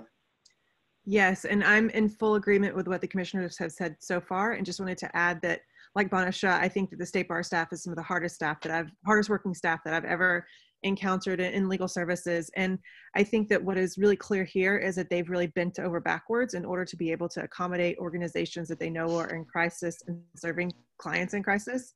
But I think that, as a member of the Rules Committee as well, I think we have to have a better and clearer process to filter out the easy no's. I think staff should be able to spend more time on the sticky spots or the gray areas or the programs where we need to dig into the audit a little bit more. But those who don't meet the threshold of incorporation or other really clear thresholds, it would be great if there were more authority for staff to say, this should not move forward, because not only is staff's time wasted, but also the other nonprofits are wasting their time, and everyone on this commission and this subcommittee are wasting your time to discuss ineligible organizations. Thanks. Jim? Yeah, just to support what Kim was saying and others, we got to remember that we're dealing with legal or agencies that deliver legal services. And so when they're in the face of a denial, the tendency is going to be to exhaust all of administrative options that they've got. And so unless we do change the rules, and I would think there ought to be some way that if staff think this is an out and out no, like they're not incorporated in California, that maybe we have an expedited chair and vice chair of the eligibility committee that just gives a no, that's not worthy of going forward. But something's got to be in the rules. Otherwise, they're going to want to use all their administrative options. Bob? Yeah, I wrote what James Meeker just said, that we need to find a way that staff can refer seemingly ineligible applicants after a couple of calls for clarification, refer them to, let's say, the chair of this committee, or as James said, chair and vice chair, for you folks to weigh in and say, we don't see how you can qualify. I'm trying to soft pedal it by, we don't see how you can qualify, rather than you don't qualify, because I don't know how bright a line we can do and how firm a boundary the commission will establish, but we need to find something to elevate it out of staff, that people keep calling staff and calling back and then calling Erica or calling X or calling Y, calling around, as opposed to staff saying, here, you commissioners, you respond to them with why and how we think you're just not going to make it this round. How much of a rule, I don't know, but we need to do more than has been allowed so far. Okay, thanks, Bob, and thanks, everybody. Actually, Louise Whitemaster has a comment. She has her hand raised. Oh, okay. Go ahead. I agree with everything that's been said, but I just want to add that the staff has been, I think, more than helpful with these applicants. And I think that perhaps that's got the message out to the community, is that they can be more slack in getting the information to us, because they've been really patient with them. And if we tighten the rules and timelines and, just say no when we need to, the message will get out that you need to get this stuff in on time.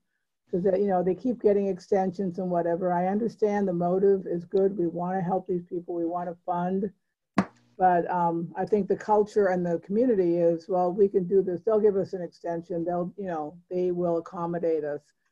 And there's a balance, between accommodating and, over accommodating. So I think having some rules where we can cut it when it makes sense and it's the right thing to do, I totally agree with. Thanks. Any other comments on? It's been a good discussion on that issue, and hopefully we'll be informed by this as we proceed next year, maybe earlier. So Dwan, have we covered the agenda? Is there anything else that we need to cover? Sorry, there's more. Let us continue. Okay. Are we not taking a vote on this one? I thought we were. No. Because the memo isn't finalized yet. So we'll send right. the memo, and then next time we'll vote. I hand it back to you, Erica. Okay, thank you. So the next issue on the agenda was the submission from USC Gould School of Law Immigration Clinic. When they initially submitted their application, they submitted an audit of the entire law school and then internally produced documentation of the expenditures of the clinic itself. Longstanding office practice has been to have the clinics, the law school clinics, when they submit their audits of the law school, to have the auditor essentially do a separate schedule examining specifically the expenditures of the clinic. The requirement is to have an independent audit or financial review, and staff didn't believe that what USC produced, because the documentation specific to the clinic was produced by USC itself, that didn't meet the requirement. Staff followed up with USC a couple times about it, and they essentially indicated that they wouldn't be able to produce that independent schedule before the August 1st deadline. We did give them the extension in the event that they could, but we haven't received any updates from them. And so our recommendation would be to find them ineligible for this year's funding. Okay, thank you. Any discussion on that? Somebody want to make a motion? I think I need to recuse myself on that one because I'm an adjunct at SC Law School. So somebody else could maybe make a motion. So move to accept the staff recommendation. I'll second. Is Rebecca Delfino. Thank you. I'll take roll. Iskin. I'm going to recuse. Oklagi. Yes. Bales Fightmaster. Yeah. Bennett. Yes. Connolly. Yes. DeVos. Delfino. Yes. Friedman. Yes. Mann. Zahira. Meeker. Yes. Myers. Yes. Plantold. Yes. Savage. Yes. Okay. Motion passes. And the next, no, sorry, go ahead. No, go ahead. The next issue had to do with what we brought up preliminarily at the last meeting, which was potentially late audits or financial reviews. The committee had granted an extension to the approximately 17 organizations that had requested an extension when the application was initially due, and the extension deadline was August 1st. We started to hear in mid to late July that some organizations didn't think they would be able to meet that deadline and were requesting further extensions. Staff, was in touch with several applicants and really encouraged them to do everything they could to meet the August 1st deadline because if we don't have a final audit, it has implications for running the allocation award amounts. So August 1st having passed a few days ago, we have 3 organizations that have not submitted their final audits. One is Family Legal Assistance at Chalk Children's. I believe their estimate was to try to get us the final audit by August 31st, but we don't have a firm date on that.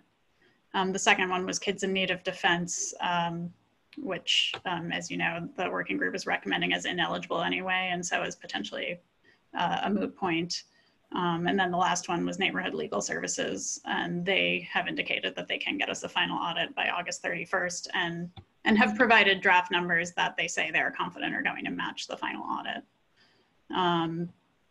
So in order to try to accommodate, given the extraordinary circumstances, a lot of organizations have said that it's either not them, it's, their auditors are also swamped, given all the office closures and difficulty finalizing audits, that sort of the compromise that staff is recommending is that both Chalk and Neighborhood Legal Services be granted an extension until August 31st to submit their final audits.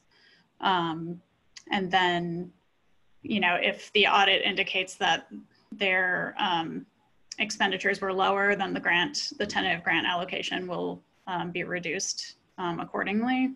If they had higher qualified expenditures, then we would recommend that they, whatever the tentative award was, not to adjust it up, to leave it as whatever the tentative allocation was based on their currently reported numbers. I also have just a quick update too, and Christine, who's on the line, CHOC is her program, and we just received news that they might try to find a different auditor. So, you know, this 31st deadline, I actually don't know if they're going to meet it. So I guess if you pass this motion, are you prepared for the fact that they would not meet the deadline? What does that mean, Duan? If they don't meet if we pass this motion, but they don't meet the deadline, does that mean they're ineligible? Well, I guess you can always extend the deadline again, but I did want to give you that latest update. And Christine's on the phone. Christine, do you have anything to add? Because I know you just received an email from them today or last night. Not too much to add. Just to clarify though, they are under the $500,000 threshold, so it's a financial review, not a audit. But what did they say about where they're at in the process and why the new auditor? Or? They haven't heard back from their regular accountant. Part of the issue is that they haven't received the bill from CHOC, so they haven't even been able to file their taxes. So they're just behind in these areas. But my understanding of an audit is, you know, if you're gonna, it takes some time, if not like months in some occasions. So I just know how realistic if they're engaging now with the new auditor in 3 weeks. But a financial review is lesser. A financial review is still less, but what we've been told is it still can be. So I just would want to give you that, because with NLS is a little different story. They also have a deadline with LSE. We're pretty confident they're going to meet that August 31st deadline. But with CHOC, it's hard to say right now. We don't know.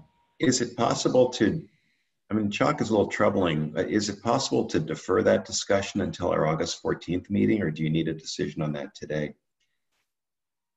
You don't need a decision, but what more information would you want? Because I don't anticipate us getting a lot more information. Well, I mean, when are they going to be done? I mean, what if they say, the new auditor says, well, it's going to take us till October 31st? Well, also the issue is they're really underwater right now. Christine has tried to reach out numerous times, and again, we haven't had a clear response, right, Christine?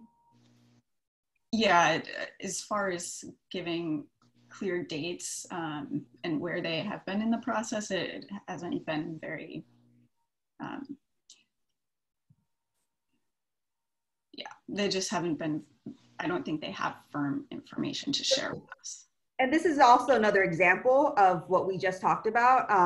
You know, we want to be sympathetic with them. They're a great program. They're a new organization, new IALTA grantee. We want to be able to support them, but, you know, Christine has followed up several times. Bob has his hand raised. Eric, can I talk? Yeah. You know, it strikes me, we're seeing a lot of these responses, oh, we need an extension. When they initially got the application or filled it out or turned it in, there were requirements stated in there about needing to provide this, that, and the other.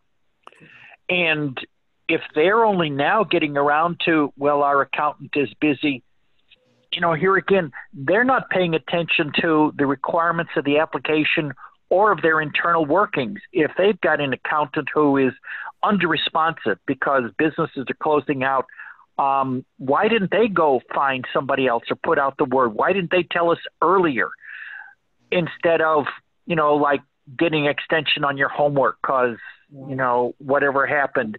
I just think that, again, I don't know why we should extend another deadline when that means all sorts of other staff work and calculations are pending or delayed. Regrettably, as good a work they're doing, they're not managing their company well. And that includes when we hear from staff that they're not giving us deadlines or they're not as responsive on information. It's like, well, how much can we allow to be vague? How much can we let slide by? Honestly. So the question is really process. So if they don't get us the information that we need by the 31st of August, what does that actually mean in terms of a domino effect on other programs and work based on the calendar that you guys have shown us? So after next Friday is when the commission votes for eligibility. The following week, we go to run the allocation. So even giving them this August 31st deadline, we're assuming that the numbers are more or less accurate, or somewhat accurate, because we're by August 31st, programs are already in the midst of doing their budgets. So, and that's why we're saying if it turns out it's lower, higher, we won't adjust upwards, because then at that point you would have to pull out of the reserves, and the reserves are already, as we all know, because IELTS took a hit, it's not ideal. And so therefore, if it turns out lower, then we'll adjust downwards and put that money back into the reserve, but it's higher. So I mean, I don't think you want to go through the year, and release checks. But practically speaking, that's a hard question. How comfortable do you feel? At that point, we would already release budget. So technically, there's still budget review. So if they get it back to us beyond 31st, we can still, but they're small programs. So I don't know, I don't anticipate big deviations, but I can't tell. They're newer programs, so they don't have kind of the knowledge that relationship that we have with NLS, where we feel pretty confident that those numbers will remain the same. I can't speak to that for chalk. So Zahira has a comment. Banashe, are you done? Yeah, basically, I think what I'm hearing is it's August 31st is the deadline. Well, not exactly. I hedge because, technically, if you wanted to extend it more, it would lengthen it for us. No, but what I'm hearing you say, based on everything you just shared, is that really August 31st is already a deadline that we've gone beyond. So really, August 31st is the deadline. That's what I'm hearing. But that's all I have. You can go ahead to Zahira. Zahira?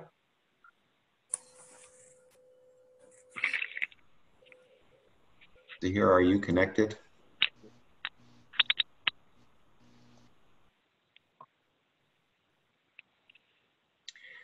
While we're waiting for Zahira to oh, you're connected? Okay. I think I was unmuted. Thank you. I think for chalk, it sounds like if they're switching auditors, do we have anything from them? Do we have a draft? Because we don't. It seems like they're shifting. So do we have any draft materials from their old auditor? A draft review, anything, a financial statement, something? I know they made estimated, let me see if they uploaded their financial statements. Yeah. Because it seems like with neighborhood legal services, we have the draft and hopefully they'll get their audit by the 31st. But we have something that we're working from. And then with chalk, if we don't have a draft and if they're switching auditors, we have nothing really to work from if they're going to be shifting. And I do appreciate the concerns that they have, but it also impacts everyone else across the state if we don't have actual materials from them. And so I think to Banashe's point in terms of where we are, it does seem as if August 31st has to be the deadline. And with this organization, if they're shifting, I don't know. We had a conversation with an organization where they weren't able to secure an auditor at all. And so trying to secure a new one and then have them do a review before the end of the month seems really improbable. Yeah, that's a good point. Do they actually have a new auditor, or are they just saying they're in the process of looking for one? So they said that they would find another one if they don't hear back from their current one. And just looking at their application, they had So we had asked applicants to make estimates on the total corporate expenditures and then upload an extension request if that was their intent, and that's what they uploaded. So we don't currently have financial statements, we just have their estimated expenses. So we would run, if we actually approve this, we would run the numbers based upon their reported qualified expenditures in the application. They have to fill out the application, Eric, fully, and that means they have to report qualified expenditures. You know, Zahira is right in that the NLS is a different situation because we have a draft report and they've said to us the audit, they're finishing the audit, but it's a compliance piece. They don't anticipate their numbers to change. This, we don't have a draft of anything. So it would be pure reliance on their self-reporting. Would it make sense for us to vote on NLS and then maybe continue the discussion on CHOC? Yeah, I agree. I think the two need to be separated from this suggested motion. Okay. I mean, I would move that we approve the staff's recommendation as to NLS, and we could have a further discussion on CHOC. Second.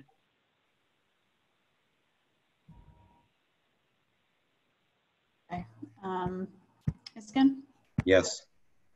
Cloggy? Yes. Bales Fightmaster? Yes. Bennett? Yes. Connolly? Yes. DeBose? Delfino? Yes. Friedman? Mann? Yes. Meeker? Yes. Myers?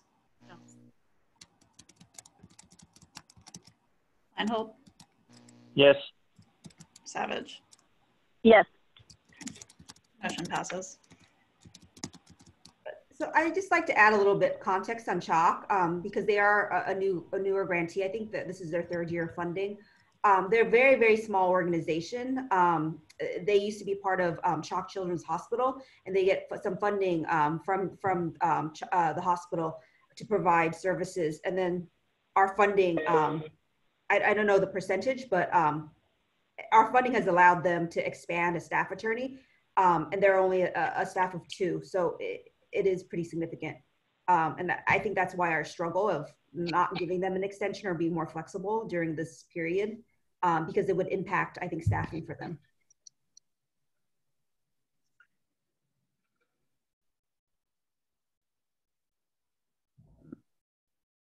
I feel like Bob. Okay, go ahead, Bob.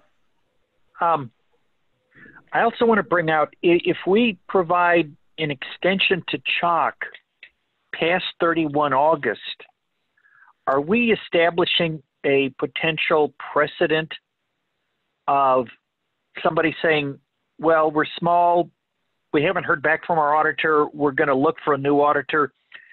Is this a slippery slope?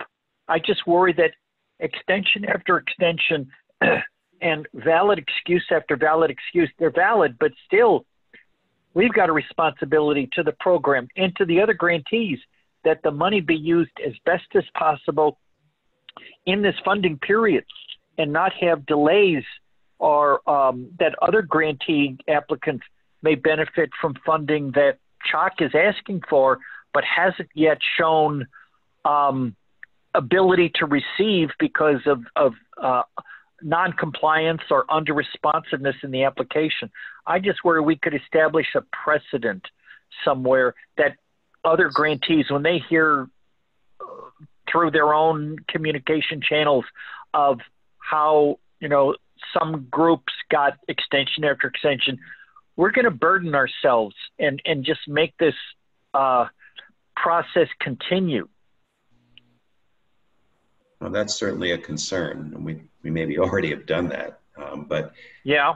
So I want to ask Dwan a question. Just I'm still struggling practically with, say, if we approve this recommendation, how this would actually work. You know, given the fact that they don't even have a new auditor yet, apparently. So the August 31 date seems kind of aspirational to me.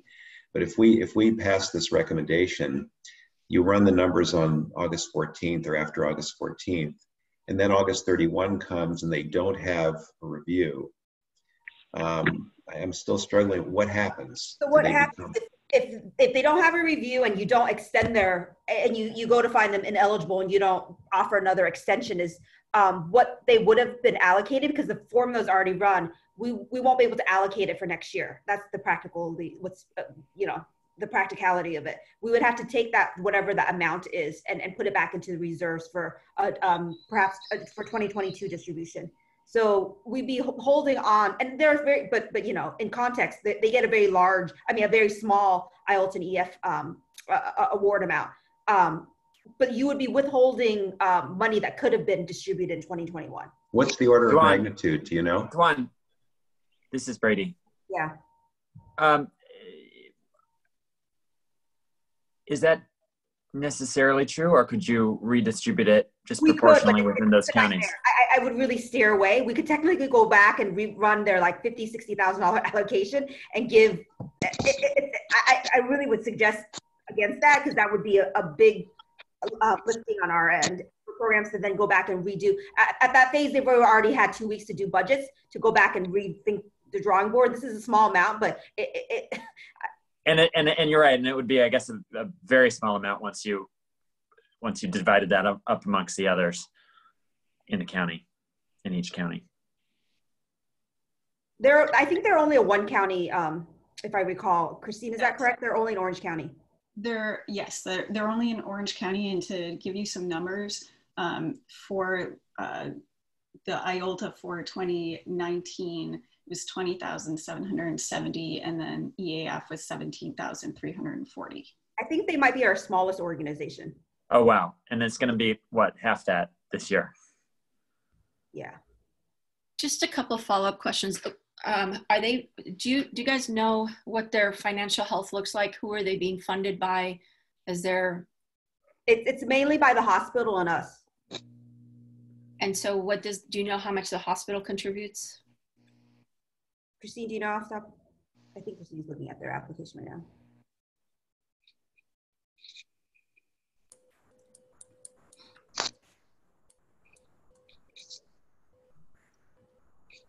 Well, while Christine looks it up, because rerunning the formula is heavy lifting on our part. Like, the formula is really, really complicated, and for us to ensure that's done properly, half our staff is on call for that week to run the formula.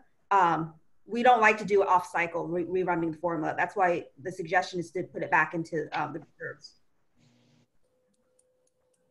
It looks like it's around 100,000, a little over 100,000. And then Dawn, you said, thank you, Christina. You said that ours is between 50 and 60? No, it's smaller than that. I think Christine just gave, it's, what did you say, Christine, 20 something? Yeah, it's lower. So total, it was around 38,000. EAF and IELTS combined.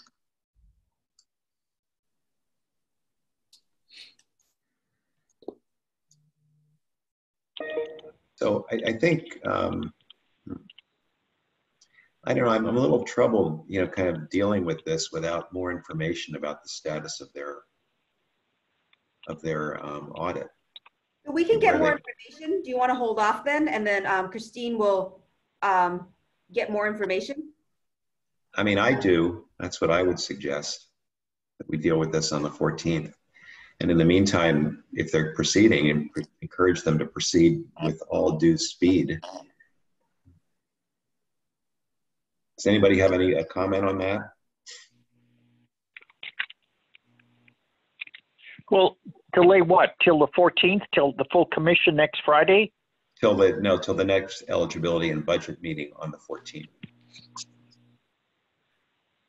Well, okay, because then the commission meets that afternoon. To delay it to our next committee meeting. Would we be then also having it on the commission? I want to suggest we have it on the commission agenda as a placeholder for the commission to consider. You have to decide whether you're going to recommend them as eligible, or you can have some motion that's eligible pending this extension request. I mean, that's all within your authority. But so in San Francisco, the supervisors sometimes have a procedure where they have competing, opposing motions, motion to approve, motion to disapprove. We could have both motions on the commission agenda for that afternoon, and that way we've covered ourselves with public notice. I just don't want to extend, I don't want to have this on a committee meeting next Friday morning, but not have the commission be able to take action until sometime later, because then again, like Commissioner Meeker said, then they could start additional appeal type requests. That if we have competing motions on the agenda for the afternoon, I think that could be a way to handle this. But we don't notice that way. We just say review application, decide on application. We don't put the language. Okay. As long as that's acceptable, sure. So we're covered for eligibility issues, anything that falls under that. I'm just trying to think about how this plays out. So what if they say, yeah, we've retained a new auditor and they'll be ready by September 20th? You know what I mean? I'm just trying to understand how get a sense for how we're going to react to that. I think August 31 is going to be tough. That's why I honestly think anything else we do is going to potentially establish a reliance on going beyond the 31st of August. And if we're hearing everything we're hearing in this discussion and everything that's been laid out by staff, I just don't see how it makes sense for all programs involved in the state of California, on balance with the time of the staff, to have the program feel that there might be a potential for this subcommittee to go beyond the August 31st already established deadline. I agree. I don't think we can grant them yet another exception, and it's pretty much for the reasons that Bob has indicated. Carving out, exception after exception leaves us pretty vulnerable and already sliding down the slope. Well, do we want to then just afford the same courtesy to them that we've afforded to NLS and just see if they can do it or not? Give them till August 31st? Well, I agree with that. I think we need a record of. We need to be consistent and have a record of consistency. Okay. But then just to pursue my question, Dwan, you said that if they're not able to produce if we pass that motion and they're not able to produce the review by August 31st, we could then at a subsequent vote find them ineligible. When would that be? You have a meeting right now scheduled. I don't believe there's a September meeting because budgets are due in September. Erica's shaking her head. When is the next meeting, Erica? After that? I believe it's October 28th. October 28th, but we can always call an ad hoc meeting earlier. Okay. Would you want to do that? Do we need to do No. Do we need to do that? I mean, couldn't we language the motion? Brady, help us out, please. Couldn't we language the motion in such a way that should they not have what they need by the 31st, that's it. Automatically a denial? Okay. Well, you need commission approval, but I think we can work with a motion for next week, like pending, this pending confirmation and review. And then we can add some language. If they are able to submit, the commission will find them ineligible or something like that. We'll work on a motion with Brady. Well, should we work that into a motion right now at the committee? That's a good suggestion. I like it. In other words, the motion, just think out loud. The motion would be to approve staff's recommendation to provide an extension until August 31st with all the parameters about what we do with the figures if they vary from the draft, and the further proviso that if they don't provide an audited review by August 31st, that they will be deemed ineligible. Yeah, I think we need to add one more sentence after that second sentence. So after approval by Alternate if eligibility for grant years pending confirmation and review final audit. If the commission does not receive a final audit by August 31st, Hello. Bob, thank you. Yeah, he's on mute. Does that work, Brady, Erica?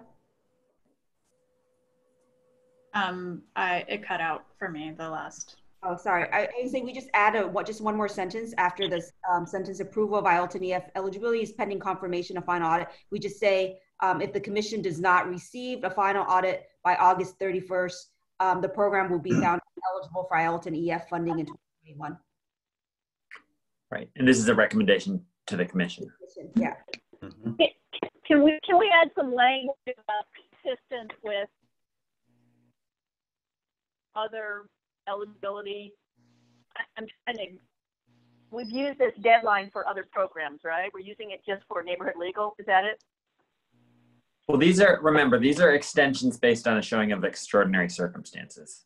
Right. Okay. Okay.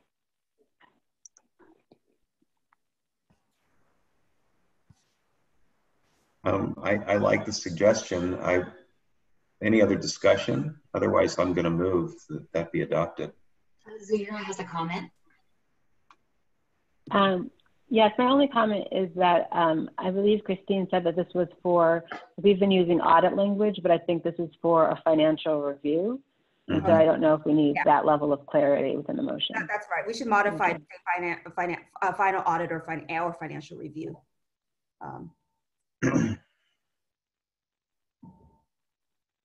So who has the language for this motion? I think Erica. Yeah, so that the committee will grant CHOC an extension to August 31st for submission of a final financial review. If they fail to meet that deadline, then the committee is going to recommend that CHOC be found ineligible for grant year 2021 funding. And then further adopting the staff recommendation that if their expenditures are less than what's anticipated, that their award will be adjusted down. If their expenditures are higher than anticipated, that they will not be given a larger grant award. So I will still move. I'll second that. Take roll. Iskin? Yes. Aklagi? Yes. Bell's Fight Master? Yes. Bennett? Yes. Connolly? Yes. Bose? Delfino? Yes. Friedman? Mann? Yes. Meeker? Yes. Myers? Yes. Plantold? Yes. Savage?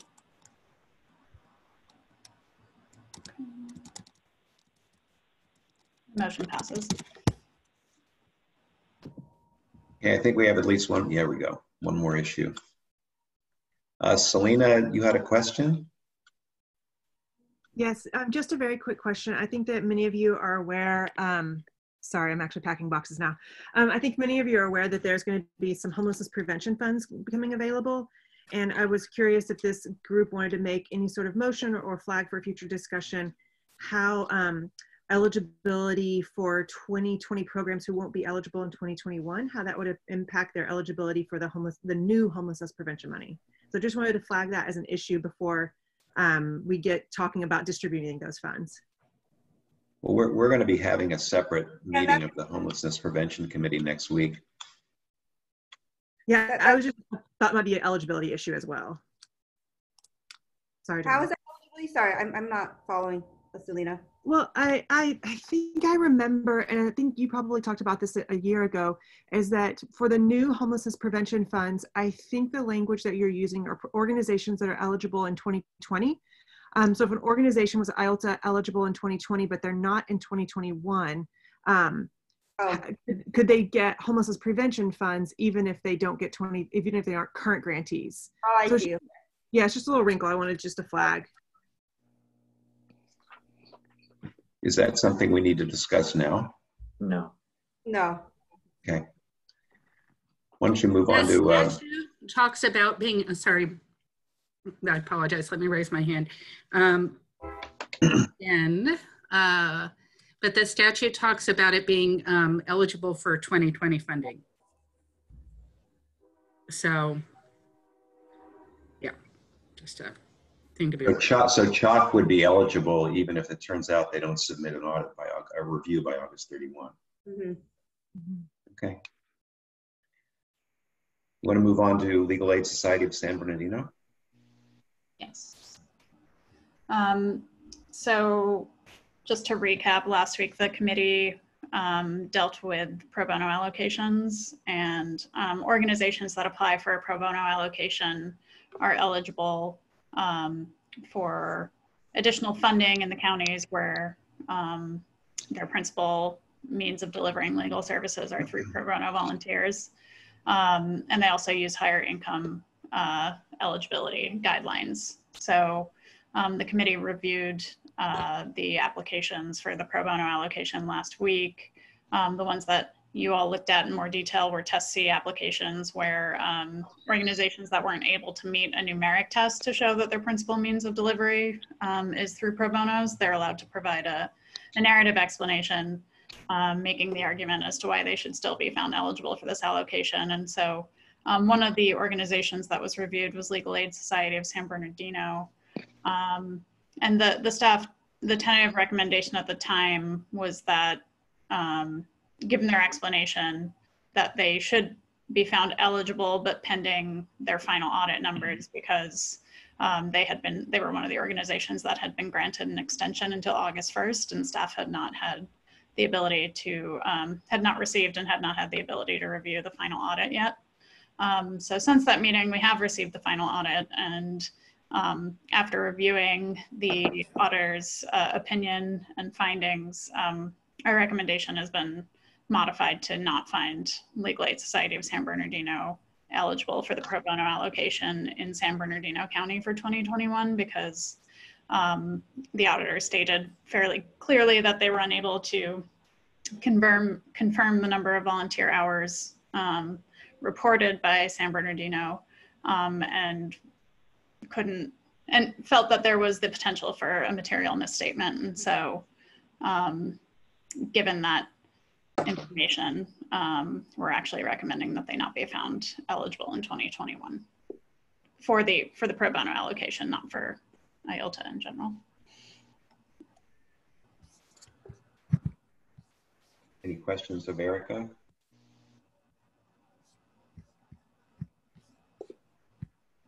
I do have a question. I didn't put it in the chat. I was reading the audit. Was it intentional for them to submit select pages of the audit? Yeah, we just submitted what we thought were the most relevant pieces of the audit because it was a fairly lengthy document and there weren't other concerns that we were raising regarding the audit itself. We just wanted to spare you all and, you know, given the materials you had to review, wanted to provide sort of the most direct information that was responsive to this issue, which was both the comments from the auditor in the opinion letter and then those specific findings regarding volunteer hours. But they use the language fair in terms of a score. So in terms of reporting agencies, what is the range of scores? They received a fair. So is there higher than fair, less than fair? What is that considered in the financial world? So their rating was fair. Was that favorable or not favorable? Page 2. Yeah, I didn't review this audit in its entirety, so I'm not sure what, I don't know if Christine has anything to say about the audit overall. I'm not sure exactly to the fair comment. That might be something that we can ask our financial analyst. Okay. Mm-hmm. I mean, I have a question. The issues. Oh, go ahead, Pam. Sorry. I think some of the issues in terms of, internal controls were brought up priorly in another conference. So we're seeing the same financial control issues or the lack thereof in their reporting. it shows on page 18 of their report and 74 of ours, significant deficiencies in internal control over financial reporting that we consider to be a material weakness. So, let's recall this is of the 2019 financials, which is back under their old management when they were having the difficulties. Okay. And so this won't reflect the changes they've made. Okay, so they've improved? Yes, they appear to have improved. They appear to have, but this just wouldn't reflect that. Okay. But on that point though, we have tendered a number of questions to them. Mm-hmm. They made a report to us that made all kinds of representations about internal control processes that they have instituted, and they sounded good, but we asked them to provide some more detailed confirmation of that, and they haven't done that yet. We're still awaiting that. The auditor is going to respond to us, we expect, by the end of this month. So it's a fair question, which we're waiting the answer on. Zahira, did you have a comment? Thank you, I did.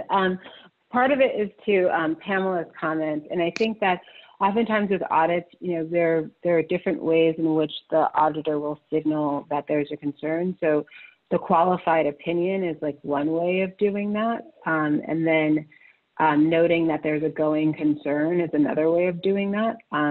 And here, in terms of a qualified opinion, because it's something that they couldn't capture, I don't know if that kind of gets fully to your point in terms of like fair versus other pieces, but just wanted to kind of like highlight that in terms of being some auditor speak that gets thrown in there to note that there's an issue.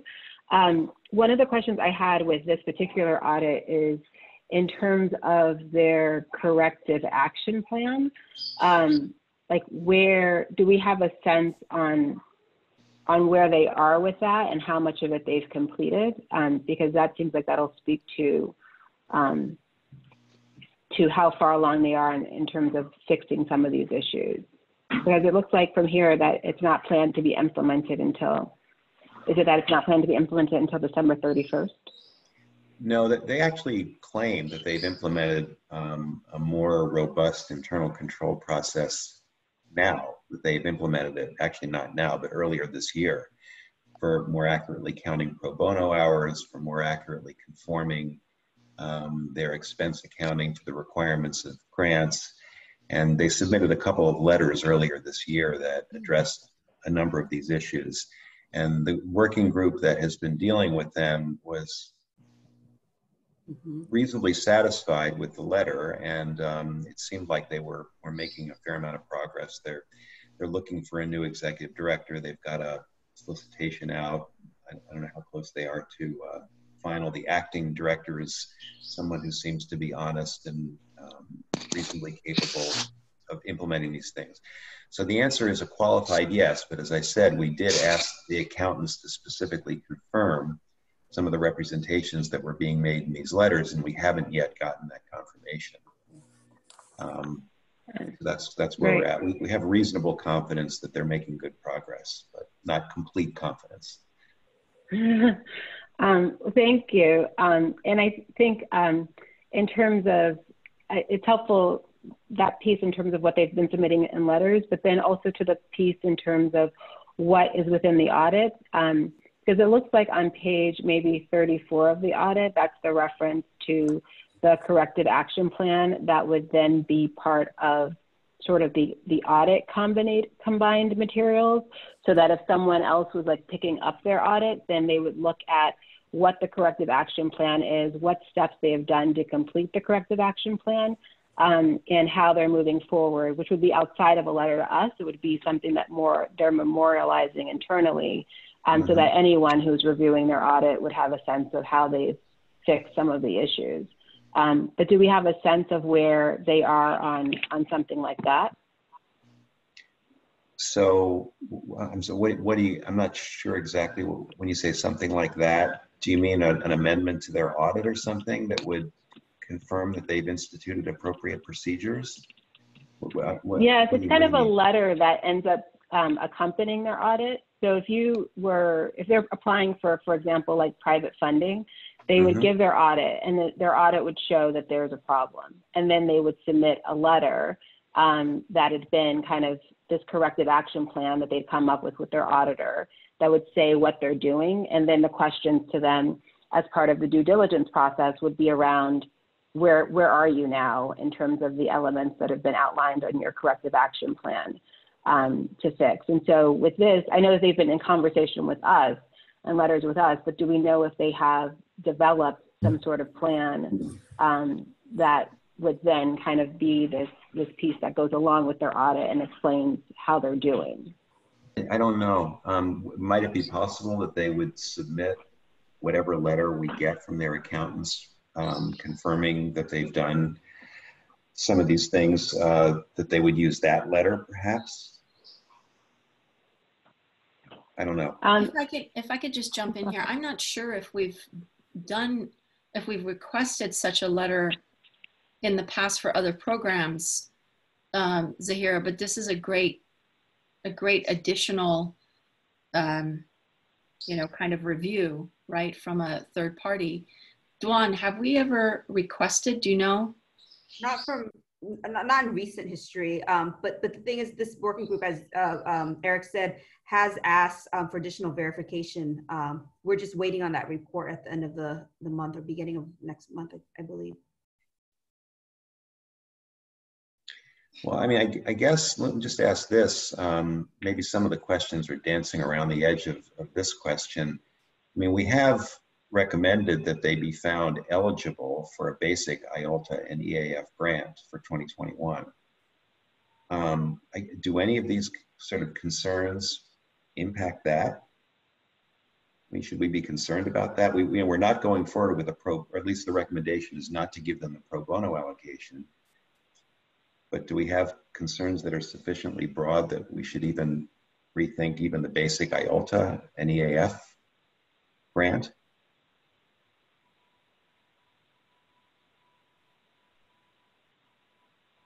I mean, I will say I hate to do it. I think they really are making, first of all, they're doing great work in San Bernardino. They're one of the only games in town there.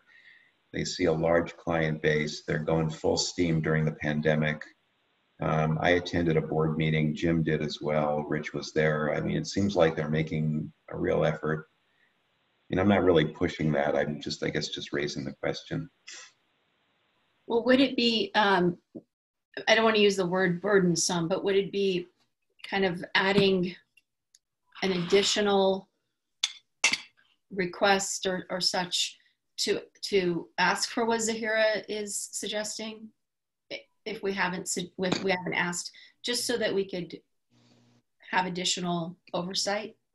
Well, we have asked for a letter from their CPAs, so we will get a letter from their accountants, and I guess it won't. I don't know whether it'll be a formal appendage to their audit, but presumably the accountants will apply appropriate procedures before they give us a letter, either confirming or not confirming that the organization is doing what they say they're doing.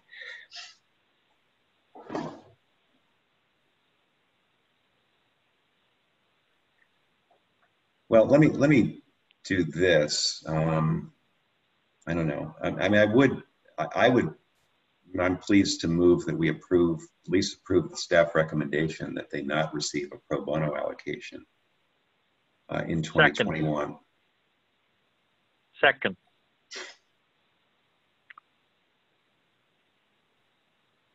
Erica, can you do roll call vote? Yeah, sorry. I just had to bring it up. Iskin? Yes. Oklagi?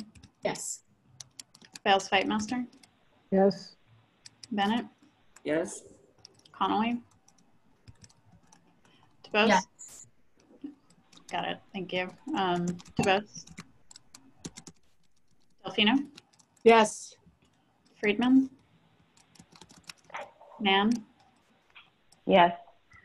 Meeker? Yes. Yes. Myers? Yes. Planhold? Yes.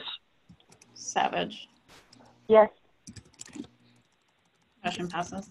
So Eric, I don't want to throw kind of you know, but I guess to respond to your question, the progress report they're going to submit for their third quarter and fourth quarter, for their third quarter in order to get their fourth quarter payment, it's a little bit awkward in that if in the event you find the recommendation is to not provide them with fourth quarter payment, at that time you would have already voted on eligibility for 2021 funding. So perhaps putting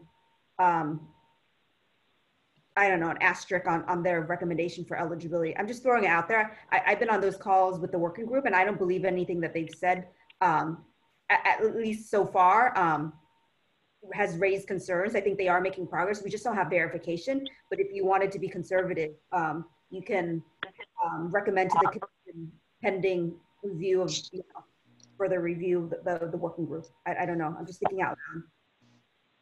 I mean, we need to have something on eligibility that. Oh, you can't do that? I mean, I'm just not, they appear to be eligible. Okay. Yeah. I mean, all of our compliance requirements, unfortunately, are based on, or I won't say unfortunately, but they're based on the ABA standards for delivery of civil legal services, which are all aspirational. So while we can offer guidance, it's really hard to find people in a grantee ineligible based on their quality control standards. No, that's true. And I guess last year we found them eligible as well, right? But then after we found them eligible, we learned facts that made us concerned about the basis for which we found them eligible. Right, and what we found was that we could have found them ineligible because there were actual misstatements in the, I mean, their application was inaccurate. There were misstatements of fact. So what we did there was say, despite this, and we entered into the settlement agreement basically. And one option that we will have is that they will be giving us another progress report at the end of this month.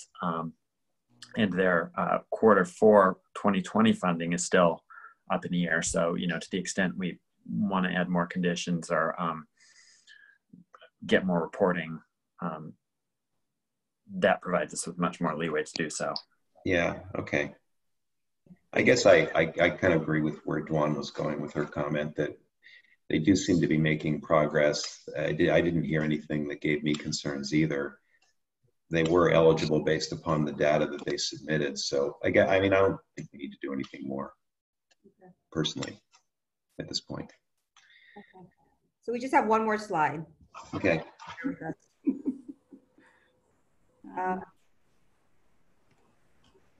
So next steps are, there's one more meeting next week, immediately prior to the commission meeting.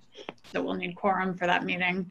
And what the committee will be voting on is the recommendation on eligibility for community lawyers, social justice collaborative, and kind.